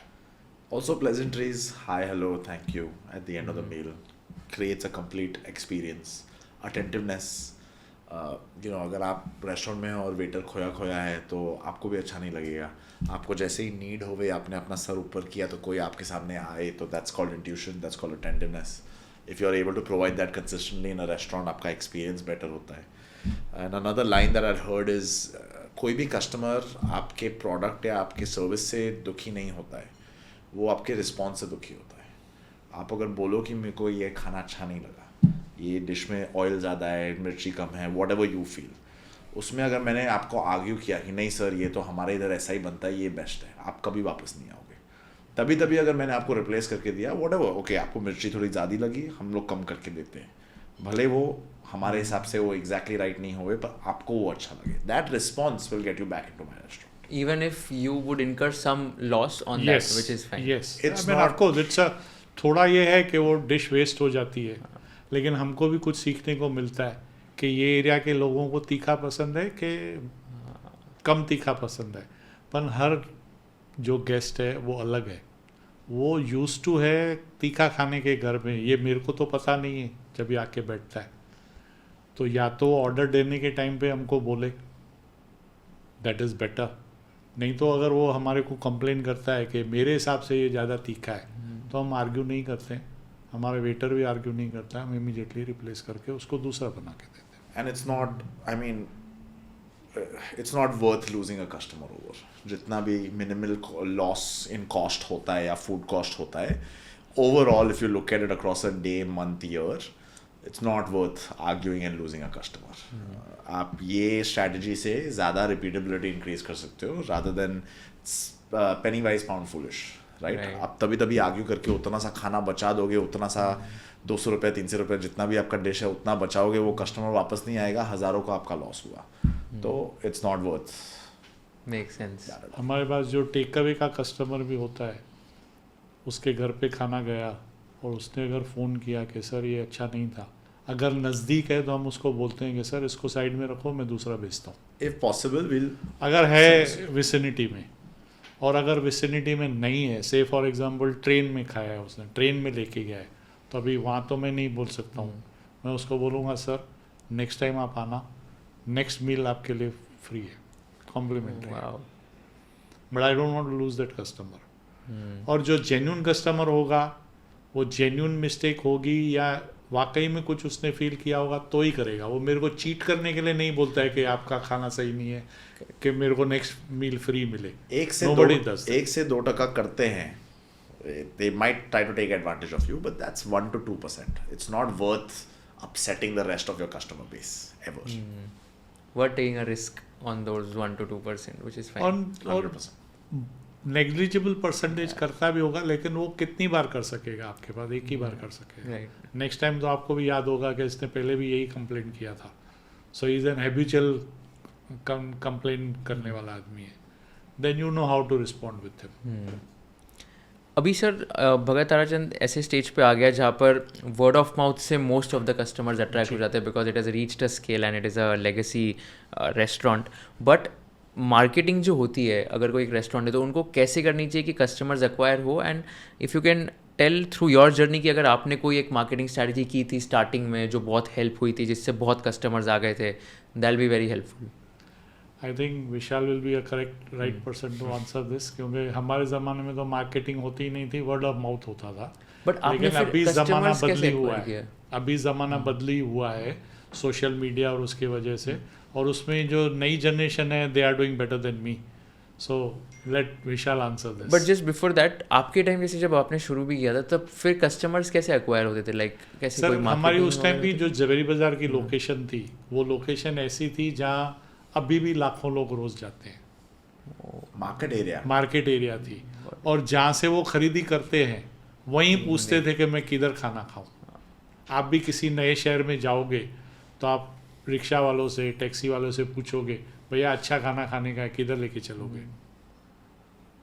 तो यहाँ जो लोग आते थे, होलसेल मार्केट है, दुनिया भर की मार्केट है, आपने परचेज की, फिर आप पूछते हो कि अभी मैं कहाँ जाके खाना खाऊं, वो हमारा नाम रिकमेंड पहले भी करते थे, अभी भी कर रहे हैं। तो उस एरिया में वो स्ट्रेटजी काम आती है। लेकिन जो दूसरी एरियाज़ है, अभी सोशल मीडिया का ज़माना है, तो नई जनरेशन ने कुछ तौर तरीके अपनाए हैं जिसमें कर रहे हैं वो। Yeah. See, Kushal, I'll repeat myself. Number 1 है प्रोडक्ट। आप प्रोडक्ट अच्छा रखोगे तो लोग वापस आएंगे। हमारा इंडस्ट्री ऐसा है, restaurant industry is, taste is so emotional कि आपके अंदर एक भाव पैदा होती है आप अगर आपके लिए टेस्टी खाना खाते हो, तो that is the best indicator. With respect to marketing strategies अभी बहुत सारे हैं। मैं आपको छोटे छोटे एग्जांपल्स देता हूँ, जैसे कि Zara never advertises, Zara brand it always in any new city gets the best building possible. वो बिल्डिंग पे ही उनका एडवर्टाइजमेंट हो गया, खत्म, right? There are other brands that focus more on social media, focus on newspaper, print ads, out of home, etc. For me specifically, we have focused on social media. We have focused on ensuring that our reviews are good, so Google and digital hygiene. And we focused on print ads as well in newspapers. What has worked the most, or what this does is, it allows your customers to come in once. पहली बार आपको attract करना है तो yes, ये सब काम आएगा। आपने अगर कोई आपके पसंदीदा इन्फ्लुएंसर को देखा इधर जाते हुए तो आप भी जाओगे। अपने ऐड में देखा, न्यूज़पेपर पैम्फलेट देखा, out of house bus stop पे देखा ऐड, तो आपके मन में जाएगा, रिकॉल क्रिएट होएगा। फर्स्ट एंट्री आप उसके थ्रू करोगे। Second entry will be based on your experience in that restaurant, which is food and service. आप ये दोनों सेट करोगे, those are the best marketing plans for any restaurant. And then उसके बाद word of mouth, repeatability. उससे आएगा। That works better than anything else. To get the customers for the first time, see, luckily I am part of a brand that has been around for a very long time. So we have that recall factor already. If you're opening a new restaurant, अगर कोई नया खोल रहा है, नया brand है, तो उसको first time customers को attract करने के लिए ये सारे games खेलने पड़ेंगे। Availability, visibility, brand recall, which comes through print media, out of house media, social and digital media. Correct? Right. Second time when they come back is based on their first experience. Fair. So those two have to go hand in hand. By any chance would you have the data कि आज तक till date या कितने total लोगों को serve किया होगा? ऐसा कोई data होगा? Very difficult to say. मेरे को 45 साल हो गए, उस टाइम पे तो कोई डेटा एनालिसिस का सब्जेक्ट ही नहीं होता था, और कभी हमने काउंट भी रखा नहीं है।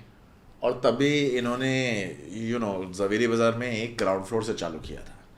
आज आई डोंट नो 5 या 6 टेबल होंगे आपके पास। उस टाइम पे 6 टेबल थे। 6 टेबल। अभी वो ही रेस्टोरेंट 4 माले का हो गया है, and plus 6 more restaurants he is opened.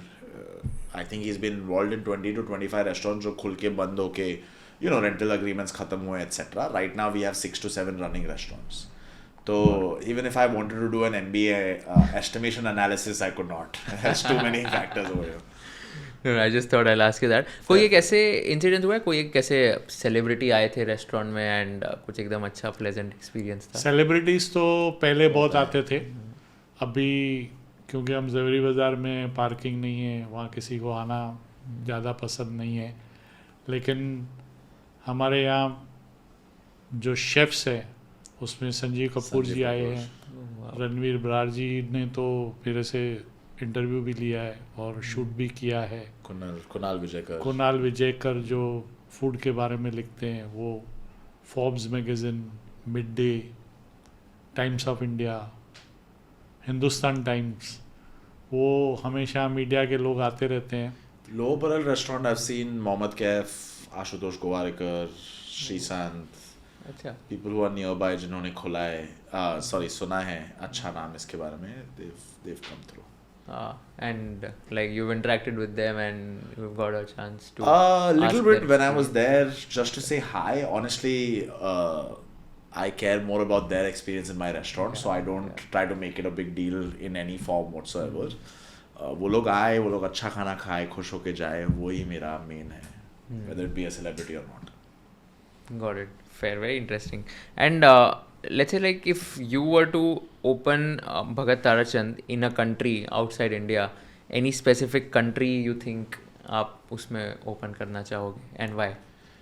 I have a few answers for this.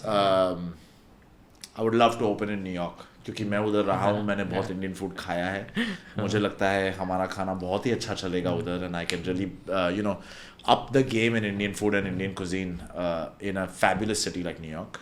It's very close to my heart. That's a more personal response. In a more business sense, business response, I would say Dubai and Singapore. Dubai obviously not being a country but a city, but Dubai and Singapore are very good options. एक तो बहुत पास में है और बहुत सारे Indians उधर जाके डिफरेंट वेज में अपनी लाइफ बनाई है, तो उधर एक नेचुरल डायस्पोरा है जो हमारे खाने को अप्रिशिएट करता है. दुबई में आई थिंक एक स्ट्रीट है ना जहाँ पर सारे इंडियन रेस्टोरेंट्स ही है, सिर्फ मीना बाजार, ये मीना बाजार भी है और करामा. करामा राइट. उधर भी बहुत, आई थिंक शिवसागर, महाराजा भोग, देयर आर ऑलरेडी रेस्टोरेंट्स उधर. Kailash Parbat has done pretty well in those areas as well. Yeah, so that has a ready market that we can serve for sure.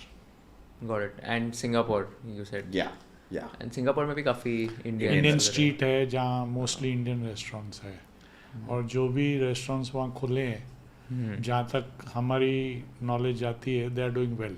Indian food luckily पूरे world में बहुत famous हो गया है. Everybody is appreciating Indian food over the last 10 years. मैंने ये काफ़ी notice किया है काफ़ी सारे कंट्रीज़ में एंड सिटीज़ में. I think हमारे लिए one other important factor is vegetarianism and no alcohol. Those places, the places that will appreciate that is where we would like to focus on. What is the reason for that vegetarian and no alcohol? ये हमारा family tradition रहा है. Wow. भगत ताराचंद में हमारे जो grandfather थे भगत ताराचंद, वो nonveg के स्ट्रिक्टली अगेंस्ट थे. हालांकि रेस्टोरेंट उस टाइम भी कराची में था, देन अनडिवाइडेड इंडिया. और भगत ताराचंद के ब्रांड के अंदर किसी ने नॉनवेज किया नहीं है, किसी ने ड्रिंक्स का ऑप्शन रखा नहीं है. तो we wish to continue in that same tradition wherever we go. Wow. मैं एक्चुअली जैन फैमिली से आता हूँ, जैन मारवाड़ी, एंड मैं बहुत रेजोनेट कर पाता because again no nonveg, no alcohol, I have never tasted that. तो इसलिए that question. But I think आप सिंधी फैमिली से आते हो, राइट? जी. Okay. See, there's a spiritual factor where I know that my parents don't eat any meat at all and don't drink alcohol. So there is a spiritual factor within why we want to uphold this principle. ये principle क्यों हमको business में करना है. And from a very business and practical perspective, Bhagat Tarachand, the name has created a market where we are known for vegetarianism and no alcohol. If for any reason anyone was to start that under this name, it would be detrimental to our business. We'll be diluting our brand.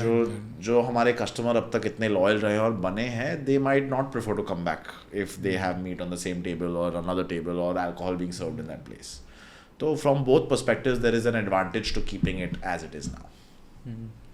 One more trend in Gen Zs of my age, जो youth है आजकल, like they are also preferring a lot of other kind of food, like let's say momos हो गए etc. Do you think that is some sort of threat or that is some sort of pressure to your business by any chance? Challenge ज़रूर है, लेकिन जैसे आपको विशाल ने explain किया कि ये जनरेशन सब टेस्ट करने के बाद में वापस अपने इंडियन फूड पे आती है, क्योंकि जब भी इन्होंने बचपन में पहले 10 साल इन्होंने खाया है, जब भी इनके पास चॉइस नहीं थी तो घर का खाना खाया है. घर में खाना अभी भी सब जगह इंडियन ही चलता है. ये हमारा कंफर्ट फूड है. कंफर्ट फूड आप कितनी भी कुजीन्स जाके टेस्ट करो, लेकिन आपको जो सुकून, जो सेटिस्फेक्शन मिलेगा वो आपको अपने खाने से मिलेगा. मैंने ये देखा है, हम लोग का एक रेस्टोरेंट है साउथ में, तिरुपुर, फुल तमिलनाडु. वहाँ हम है प्योर वेजिटेरियन हम लोग का रेस्टोरेंट. वहाँ हम चाइनीज़ भी रखते हैं, मिठाई भी रखते हैं, इंडियन जो हमारा खाना है वो भी रखते हैं. लेकिन जो हमारे पास तमिल कस्टमर आता है वो सब खाता है, इंडियन भी खाता है, चाइनीज़ भी खाता है. लास्ट में बोलता है कर्ड राइस चाहिए मेरे को, या डोसा चाहिए उसके बच्चे को. तो उसके उस कंफर्ट फूड के लिए हम वो भी रखते हैं उधर. वैसे ही जो भी आपकी नई जनरेशन है वो सब कुछ ट्राई करती है, करना भी चाहिए, वो उस एज ब्रैकेट में है।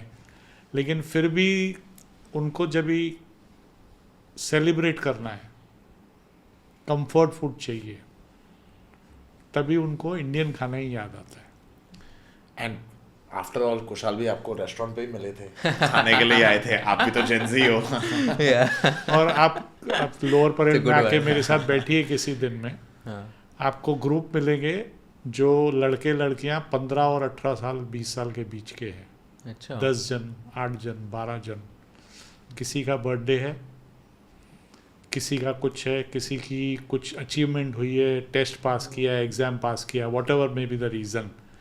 लेकिन वंस इन अ वाइल उनको मिलके, शायद अपने पेरेंट्स के साथ नहीं, पर अपने फ्रेंड सर्कल के साथ में उनको ये खाना भी टेस्ट करना है। As they are testing other cuisines, they want to taste this also. I mean, in fact, Kushal, I feel like Indian cuisine is growing in popularity, especially all over the world. And the Indian market is growing heavily in every segment and every sector. There are more people who are able to afford to eat outside. So, if anything, I think the food market is growing. Despite the... सबके लिए जगह है, हर cuisine के हर लिए चीज़ India में जगह है। And आप स्पेसिफिकली जब वेजिटेरियन एंड नो अल्कोहल के इसमें आते हो कैटेगरी में, so do you also find a trend कि you find more Jains and Gujarati customers in restaurants? Yes, ये भी एक परसेंटेज अच्छा हमारे पास है। लेकिन हमारे पास जो समाज नॉनवेज खाता है उसको भी कभी कभी वेजिटेरियन खाने की दिल होती है। जैसे हमारे पास भोरी बहुत आते हैं, मुस्लिम्स बहुत आते हैं, महाराष्ट्रन्स बहुत आते हैं, क्योंकि महाराष्ट्रन में जनरली ऐसे माना जाता है कि वो ज़्यादा करके नॉनवेज खाते हैं, लेकिन पर्टिकुलर डेज पे वो लोग भी वेजिटेरियन खाते हैं। कभी कभी उनकी भी दिल होती है वेजिटेरियन खाने की, तो वो किसी भी दूसरे रेस्टोरेंट पे नहीं जाते हैं। जो बिल्कुल ऑथेंटिक वेजिटेरियन और कुछ हटके है वेजिटेरियन में भी, जैसे हम में, वो आना पसंद करते हैं। Got it. एंड इसमें lastly like just wanted to discuss about the impact of these online food delivery platforms on the business. तो जैसे आपने बताया जोमेटो, स्विगी, ये सब के थ्रू भी like you delivered food and all, so and specially cloud kitchen जो एक और नया इंडस्ट्री है, इन सब के वजह से what is the benefit and what is the threat to a traditional restaurant chain like yours? Benefit में मैं ये बोलूँगा रीच बढ़ गई है। Yeah. हम वहाँ तक पहुँच पाते हैं जो आप पहले नहीं पहुँच पाते थे। लेकिन मार्जिन्स बहुत स्क्वीज़ हो गई है, क्योंकि ज़ोमेटो की कमीशन बहुत ज़्यादा है, और वो जो अपने कस्टमर्स को भी चार्ज कर रहे हैं वो भी काफ़ी हाई है। अगर आप मेरे पास डायरेक्टली ऑर्डर करते हैं तो आपको प्राइस कम पड़ेगी, और आप ज़ोमेटो, स्विगी या और किसी भी प्लेटफॉर्म से ऑर्डर करते हो तो उनकी कन्वीनियंस फ़ी, ये फ़ी, वो फ़ी, और जो हमसे कमीशन लेते हैं कितना डिफरेंस होगा approx? It varies from restaurant to restaurant, क्योंकि हम चेन हैं तो शायद हमारे को कुछ बेटर डील मिलती हो, लेकिन it is between 15 to 25% Okay. what they charge to the restaurant. Commission higher, they go up to 30% also for newer restaurants. ओह अच्छा। ये डील करता है उनसे, मैं डील नहीं करता हूँ। It goes very high. I think he's right. Obviously, reach has increased. हम लोग ऐसे ऐसी जगहों पे पहुँच सकते हैं जहाँ पे हमारा खुद का डिलीवरी सर्विस ना पहुँच पाए। ऑल्सो विजिबिलिटी इंक्रीज होती है उनके प्लेटफॉर्म पे। आप भी जाते होंगे, देखते होंगे, उसमें से दिखता है आपको with in a market place कि हमारा रेस्टोरेंट भी है, अवेलेबल है, क्या खाना है, पिक्चर्स है, डिस्क्रिप्शंस है, there is a whole platform to it, good things. What is bad, of course, they've created a space in the market. ये लोग ने convenience पे अपने लिए जगह बना के रखी है मार्केट में। आजकल स्विगी जोमेटो के बिना हम लोग नहीं चल सकते हैं। सबको ज़रूरत है to working parents or students from a different city that require this convenience of having food delivered to them. I think Zomato and Swiggy have solved that in the market very well.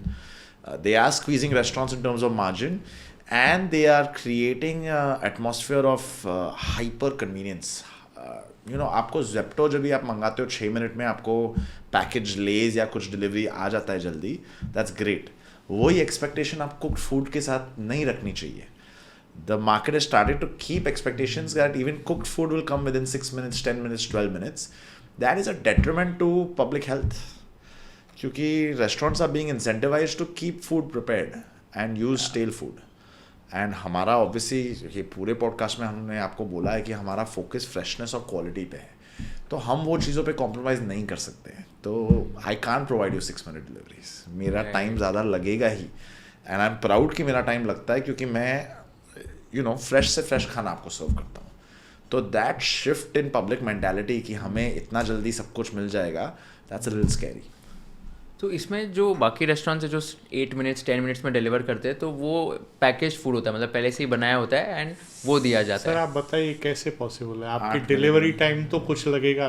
आप nearest मेरा restaurant है आपके पास, मेरे को 10 minute तो लगेगा उधर पहुंचने ठीक में. है, हाँ. 10 मिनट तो लगेगा. वो आपको बोलते हैं हम 10 मिनट में आपके पास पहुंचाएंगे, तो मेरे को टाइम कितना मिला फूड प्रिपेयर करने इसमें का? तो 0 मिनट्स ही हो गया. यानी तो मेरे को पहले negligible. बना के रखना है, खाली वो उसका जो राइडर आएगा उसको उठा के देना है. उसमें भी 4 मिनट पैकिंग में लगता है यार. To be really honest with तो यू, यानी मेरे को पैक भी करके 5 रखना minutes. पड़ेगा. तो वो तो अभी कितना बिका कितना नहीं बिका, मैंने कभी पैक किया, आपने कभी खाना खाया, that freshness and that taste is lost in that.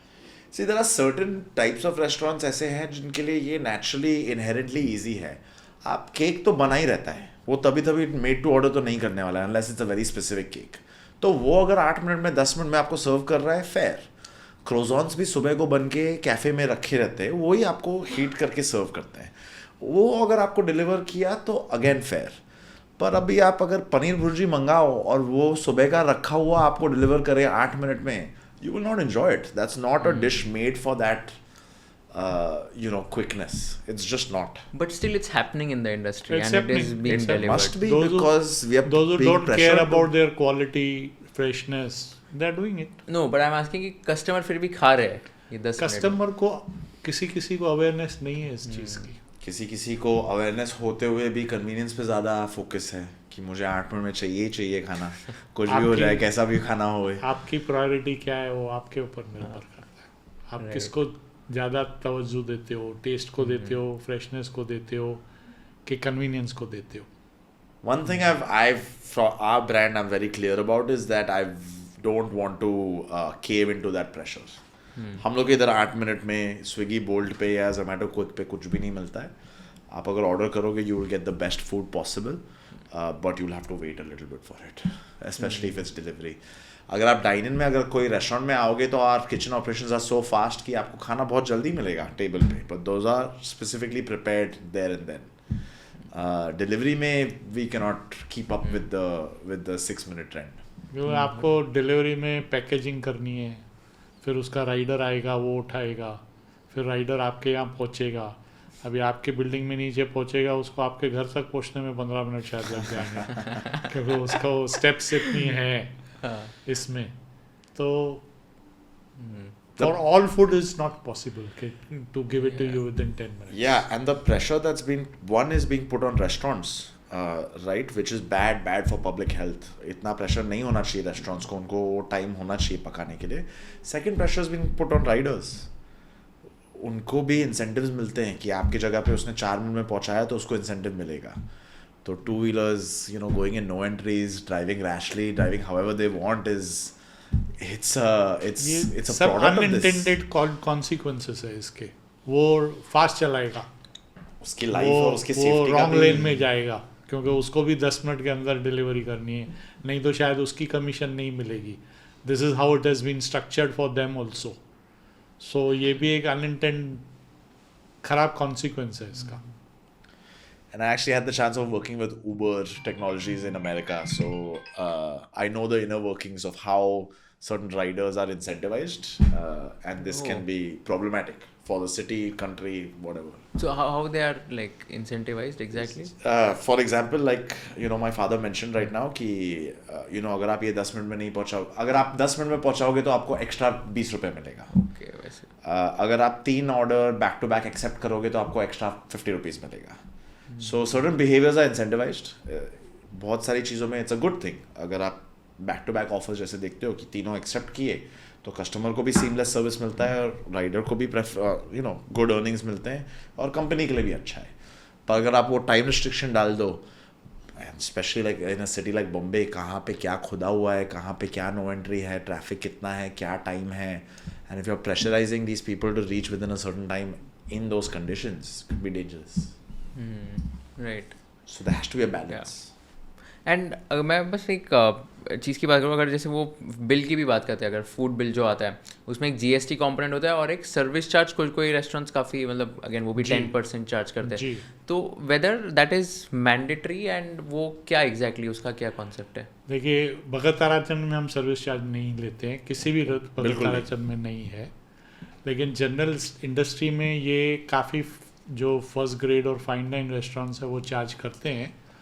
उसमें काफ़ी अच्छी परसेंटेज जो कलेक्ट होती है वो एम्प्लॉयज़ में बांटी जाती है as an added incentive other than their salary.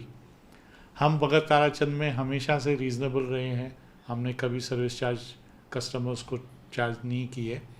हम जो भी इंसेंटिवाइज करते हैं अपने एम्प्लॉयज़ को खुद अपने रेवेन्यू में से करते हैं. So, Kushal, by law, you can deny the 10% charge or whatever the service charge is. 5 to 10% के बीच में है इंडस्ट्री में. जनरली आप कोई भी रेस्टोरेंट में जाओगे तो by law you can deny it.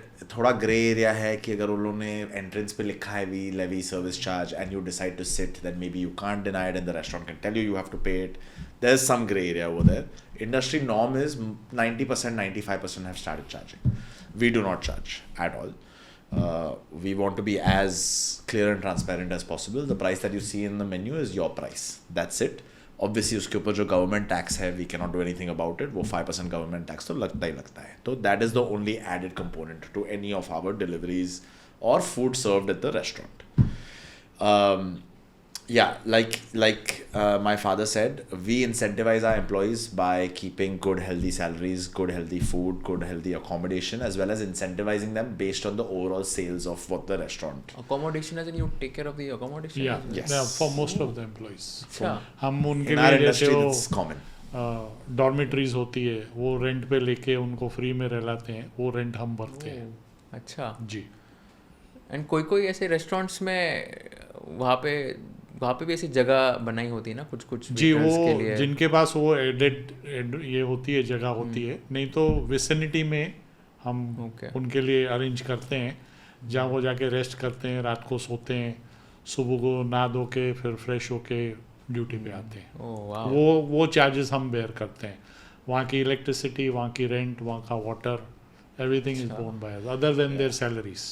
And sorry, my point on service charge was that whenever restaurant collects service charge, they cut a certain amount for general maintenance and breakages. That is the amount that does not go to the employees. The rest of it goes to the employees. But मैंने एक ऐसे पढ़ा था कि consumer affairs का एक judgment था, consumer affairs court का एक जजमेंट था कि which said that even if it is written on the menu and even if it is written on the door that you have to pay a service charge of 10%, the customer still has a right to deny because he's already paying the price for the food and there is no if before the bill you request them not to levy the service charge, they have to delete it from us. Yeah, even after the bill. After the bill, The restaurants are supposed to honor if the customer specifically requests not to put a service charge. Which is very different from, I think, New York. Like, for example, one of my friends, That he is was in US. Compulsory there. वहाँ पे He it's will be like able to you pay have the to bill. tip at least like 15 to 20% of your bill. Otherwise, you won't they won't allow you to leave from the restaurant, right? Yeah, so that is a cultural aspect of US in general. In the United States, service industry professionals such as waiters and servers, etc., do not fall under the Minimum Wage Act. As far as I know, if these things have been updated, don't quote me on it. But as far as I know, that they can be paid lesser than what the service or what the Minimum Wage Act is according to labor laws over there. Hence, culturally, you're expected to tip 15 to 20% of your bill. I think it's gone even higher now. I think by the time I left, it was closer to 25%. And a lot of people get irked by that. It is a cultural issue, though. It's not mandated by law. They can't not let you leave, but they will call you out for it.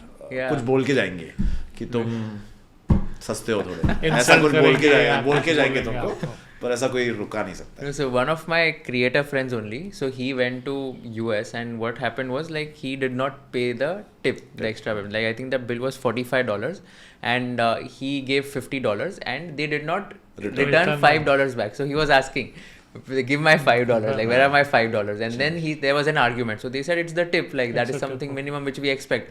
So there was an argument and they did not give $5. And then he tweeted on Twitter and it went so viral. It got 75 million views on Twitter. Wow. And it was covered by almost everything, and all the people, like Indians who are in US, Indians who are in India, Indians who are in different parts of the world, everyone was commenting and giving their opinion, their whether this is right, this is wrong, what is the culture and all.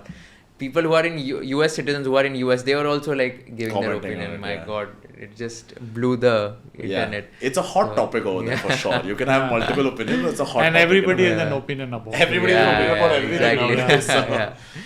But good for like very interesting conversation. बहुत मजा आया आपसे बात करके. One interesting question towards the end. Yeah. आप दोनों का favorite restaurant कौन सा है apart from Bhagat Tarachand? Good question. Yeah. What's your favorite? See, of course, North Indian में तो भगत ताराचंद ही है. Yeah. Very loyal founder. Yeah, of course. क्योंकि मेरे घर में जब भी मेड नहीं आती है तो मेरी वाइफ भगत ताराचंद से ही खाना मंगाती है.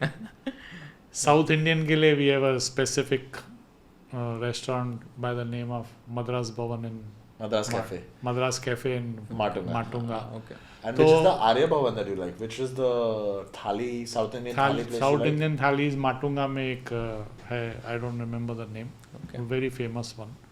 वैसे ही इटालियन में मेरे फैमिली को रेस पिज़्ज़ा अच्छा लगता है. Race pizza. तो हम कुजिन के हिसाब से रेस्टोरेंट चूज करते हैं कि Yeah. क्या कुजिन खानी है तो कौन से रेस्टोरेंट में जाना है. ऑफ कोर्स नॉर्थ इंडियन खाना है तो भगत ताराचंद नहीं जाना है. Restaurant वरना wise- घर में एंट्री नहीं मिलेगी यार. Yeah, correct. हाँ, ये आपका YouTube जब भी जाएगा तभी उसके बाद से नहीं मिलेगी entry. I think restaurant wise I really like Americano. I think they've done a brilliant job. Where is this? Town Fort. अच्छा okay. Americano करके Italian restaurant है. I think their food quality is phenomenal. Some of the best taste and quality that I've had in Bombay. Expensive, very different category to ours, but बहुत अच्छा restaurant है. I'm also an avid street food fan. So खाओ गली में sandwiches से लेके डोसे तक, you know, names you wouldn't even have heard of. I love that kind of food. Again, someone who focuses on product just from the family that I have in. So just giving you the two spectrums Yeah. of what I like. एक और चीज़ about the paneer controversy which is happening in the industry. So बहुत सारे restaurants में like ऐसे वो fake paneer करके बोला जाता है कि मतलब वो कहीं से तो भी लाते हैं एंड देन कुछ ना कुछ मिक्स करके कस्टमर्स को दे देते हैं. So what exactly is happening in the industry and how are you staying away from that? Paneer अगले 5-10 सालों में बहुत पॉपुलर डिश बन के उभर के आई है for specially for vegetarian people. Demand बहुत ज़्यादा है. जिस भी चीज़ में डिमांड ज़्यादा होती है उसमें इंडिया में एडल्ट्रेशन होना चालू होती है. तो पनीर आपको अभी लो क्वालिटी का भी मिलेगा, अच्छी क्वालिटी का भी मिलेगा और फेक पनीर भी मिलेगा. फेक पनीर उसको बोलते हैं जिसमें दूध की मात्रा लगभग नहीं के बराबर है. वो तेल से, केमिकल से और चीज़ों से बनता है जो हेल्थ के लिए काफ़ी हानिकारक हो सकता है. लो क्वालिटी पनीर में फुल फैट दूध नहीं यूज़ होता है, या फुल फैट दूध में से पहले क्रीम निकाली जाती है, बाद में पनीर बनाया जाता है. और एक होता है फुल फैट प्योर पनीर जो हम बनाते हैं. पनीर की इसी एडल्ट्रेशन की वजह से हम बाहर से पनीर नहीं खरीदते हैं, इन हाउस खुद बनाते हैं ताकि हम अपनी क्वालिटी के ऊपर कंट्रोल रख सकें. See Kushal, one of the things is also कि कोई भी वेजिटेरियन रेस्टोरेंट या इंडियन कुजिन का जो रेस्टोरेंट है उसमें पनीर का cost is a very big cost. अगर हम खुद भी बना रहे तो भी हमारे दूध का कॉस्ट बहुत हाई है. और अगर आप बाहर से पनीर खरीदोगे, आज आप अगर रिटेल जाओगे पंजाब सिंध जैसे पॉपुलर जगह पे, तो आई थिंक 600 रुपये 1 किलो का पनीर मिलेगा आपको अप्रॉक्सीमेटली.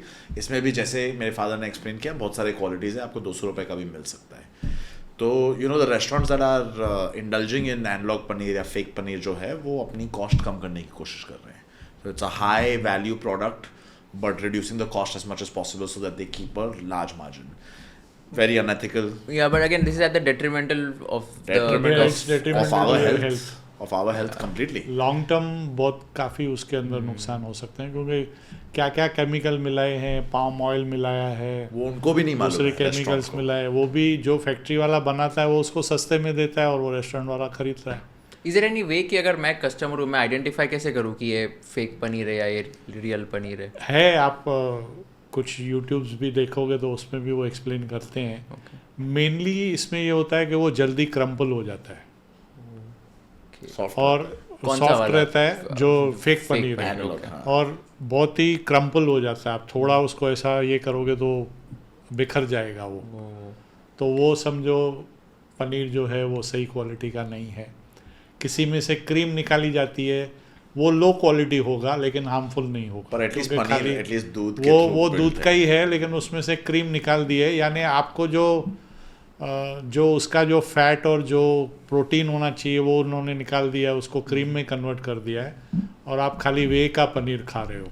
वो लो क्वालिटी है लेकिन ज़्यादा आपको हार्म नहीं करेगा वो। लेकिन जो फेक पनीर है वो आपकी हेल्थ के लिए डेट्रीमेंटल है। And obviously the way we deal with it, हम लोग जैसे मैंने पहले भी बोला, काफ़ी सारे चीज़ों के लिए इंश्योर करते हैं कि अडल्ट्रेशन ना होवे। We take the entire supply chain in our hands. Paneer, दही, वीट, सब हमारे इंडियन मसाले, हम लोग रॉ मटेरियल खरीदते हैं, विच मीन्स या तो दूध या तो आखा मिर्ची, वीट जो एमपी से आता है, और उसको या तो ग्राइंड करते हैं या तो पनीर और दही में कन्वर्ट करते हैं। तो you know we control it from the raw material to the finish stage जो आपके प्लेट में आता है। एंड उसमें हम लोग कभी भी ऐसा खाना सर्व नहीं करते जो हम लोग खुद नहीं खाएंगे। That is our basic philosophy. Yeah. तो all of this is completely pure and healthy for you. Yeah, interesting. Last question, tricky one. So, if you were in the shoes of Kushal Lodha and if you were interviewing Prakash Chawla and Vishal Chawla, what is that one question you would like to ask them towards the end of the interview? अगर आप मेरी जगह होते तो आपको क्या सवाल पूछते? Tricky one, सोच सकते You हो आप. repeat your question again so I can formulate a good answer. So, if you were in the shoes of Kushal Lodha and if you were interviewing Mr. Prakash Chawla and Vishal Chawla, what is one question you would like to ask them towards the end of the interview? Okay. I would ask के restaurant industry को सफल करने के लिए other than passion और क्या ज़रूरी है? ओके सर, सो रेस्टोरेंट इंडस्ट्री को सफल करने के लिए अदर देन पैशन क्या ज़रूरी है? उसके पैशन के साथ साथ में आपकी कंसिस्टेंसी भी बहुत ज़रूरी है। कंसिस्टेंसी इन द ये कि जैसे आप क्वालिटी कॉन्शियस हो, आज मेरे को 45 साल हो गए हैं तो मैं 45 साल से ही कंसिस्टेंटली क्वालिटी कॉन्शियस रहा हूँ। ऐसा नहीं कि पहले 2-3 साल में उसके ऊपर ध्यान दिया, उसके बाद फिर उसके ऊपर छोड़ दिया। ऑपरेशंस में जितना ज़रूरी है मेरा प्रेजेंस या फैमिली का प्रेजेंस, वो जब तक रेस्टोरेंट चालू है तब तक उसके ऊपर हमको ये देना है। कंसिस्टेंटली ये ट्राई करते रहना है कि मेरा खाना और बेटर रहे। सो पैशन के साथ में आपको कंसिस्टेंसी भी चाहिए। Wow, lovely. Vishal, I've had some time to think about it, so I'll give you an immediate answer. But I think आप मुझे ये, या तो मैं आपकी जगह पे ये पूछता कि आपको अपने फादर से या फैमिली से सबसे बड़ा लर्निंग क्या मिला है या क्या सबसे ज़्यादा यूजफुल रहा है? so what is that learning? Yes, I knew you were going to ask. So one thing that we have not touched on, but मेरे फादर ने बहुत ingrain किया है मेरे में और बाकी सब जो हमारे फैमिली में ये बिजनेस में आए हैं, along with food, quality, consciousness, taste, etc. I think this is the line that you told me when I was very young. A captain cannot run his ship without his crew. Team बहुत ही ज़रूरी है, कोई भी business में हो, restaurant में specially. आपका जो टीम है, आप जिसके साथ काम करते हो, उनका गुडविल या उनका their health, their mental and emotional well-being should be of prime focus for you, and without them you cannot do anything, so you must respect that fact. Wow. After team is something which is ultimately very important. You can only achieve so much yourself, right? Team के साथ ही कोई भी sector, कोई भी industry, कोई भी government में देखो, team is important. If Mr. Tarachand Chawla ji would have been alive today, how happy would have he been about the growth of he Bhagat. would I have know been him. he would have been thrilled. He would have been thrilled to see the progress that his grandchildren are doing. And I think keeping true with his ethos at least as Yes. much as we can in And terms not entering into non-veg and drinks. Yeah. That would have been the most satisfying thing for him. of also quality That and after generosity. 126 years also, Yeah. we have been able to maintain that principle of Yeah. his that we don't want to do non-veg and drinks. Quality and generosity, making sure the quality is good and we live in a capitalist society, so we have to do it for profit. हम लोग free का खाना नहीं खिला सकते हैं at a large scale, पर जैसे सर्विस चार्ज नहीं है या तो वैल्यू फॉर मनी है या तो अगर रॉ मटेरियल के प्राइसेस ऊपर हो गए तो भी हम लोग बेस्ट रॉ मटेरियल सर्व करते हैं. That shows a certain amount of generosity that the brand has towards ensuring that everything is proper. Right. वो भी बहुत बहुत मज़ा आया, मुझे बहुत सीखने मिला आप दोनों से. Thank you so much once again for doing this. I hope I could do justice to your time. No, I thank no you I so took a lot much. Of your time, but yeah thank you so much for doing this. बहुत मज़ा आया. We are grateful to you, कुशल, कि हमको अपने इस industry के बारे में बोलने का मौका मिला. इसमें क्या चैलेंजेस है, क्या अपॉर्चुनिटीज़ है, और हम एज अ ब्रांड कैसे डिफरेंट है दूसरों से. रेस्टोरेंट तो बॉम्बे में 10,000 है और काफ़ी अच्छे भी है. ऐसा नहीं कि सिर्फ भगत ताराचंद ही अच्छा है, काफ़ी अच्छे रेस्टोरेंट भी है. लेकिन भगत ताराचंद के खाने में कुछ ऐसी चीज़ है जो दूसरे में नहीं है. उसके पीछे की जो मेहनत है वो हम आज आपसे शेयर कर सकें. Yes, thank you so much. Thank you so much. Kushal, appreciate it. अगर आपको ये वीडियो पसंद आया होगा तो I request you to share it with all your friends and subscribe to our channel so that we can give you more value additive content in the shortest amount of time. हमको ये बताइए कि आपको कौन से kind of guest चाहिए. हमको ये बताइए कि कौन से क्वेश्चंस मुझे नहीं पूछने चाहिए थे, कौन से क्वेश्चंस मुझे और पूछने चाहिए थे ताकि आपको और ज़्यादा वैल्यू मिल सके, और कौन से ऐसे पार्ट्स हैं जो आपको बिल्कुल पसंद नहीं आए ताकि हम लोग ये पार्ट्स ट्रिम कर सके फ्यूचर एपिसोड्स में. So thank you so much once again for watching this episode and keep sharing all our episodes with your friends and keep giving us feedback so that we can improve and come up with better quality content.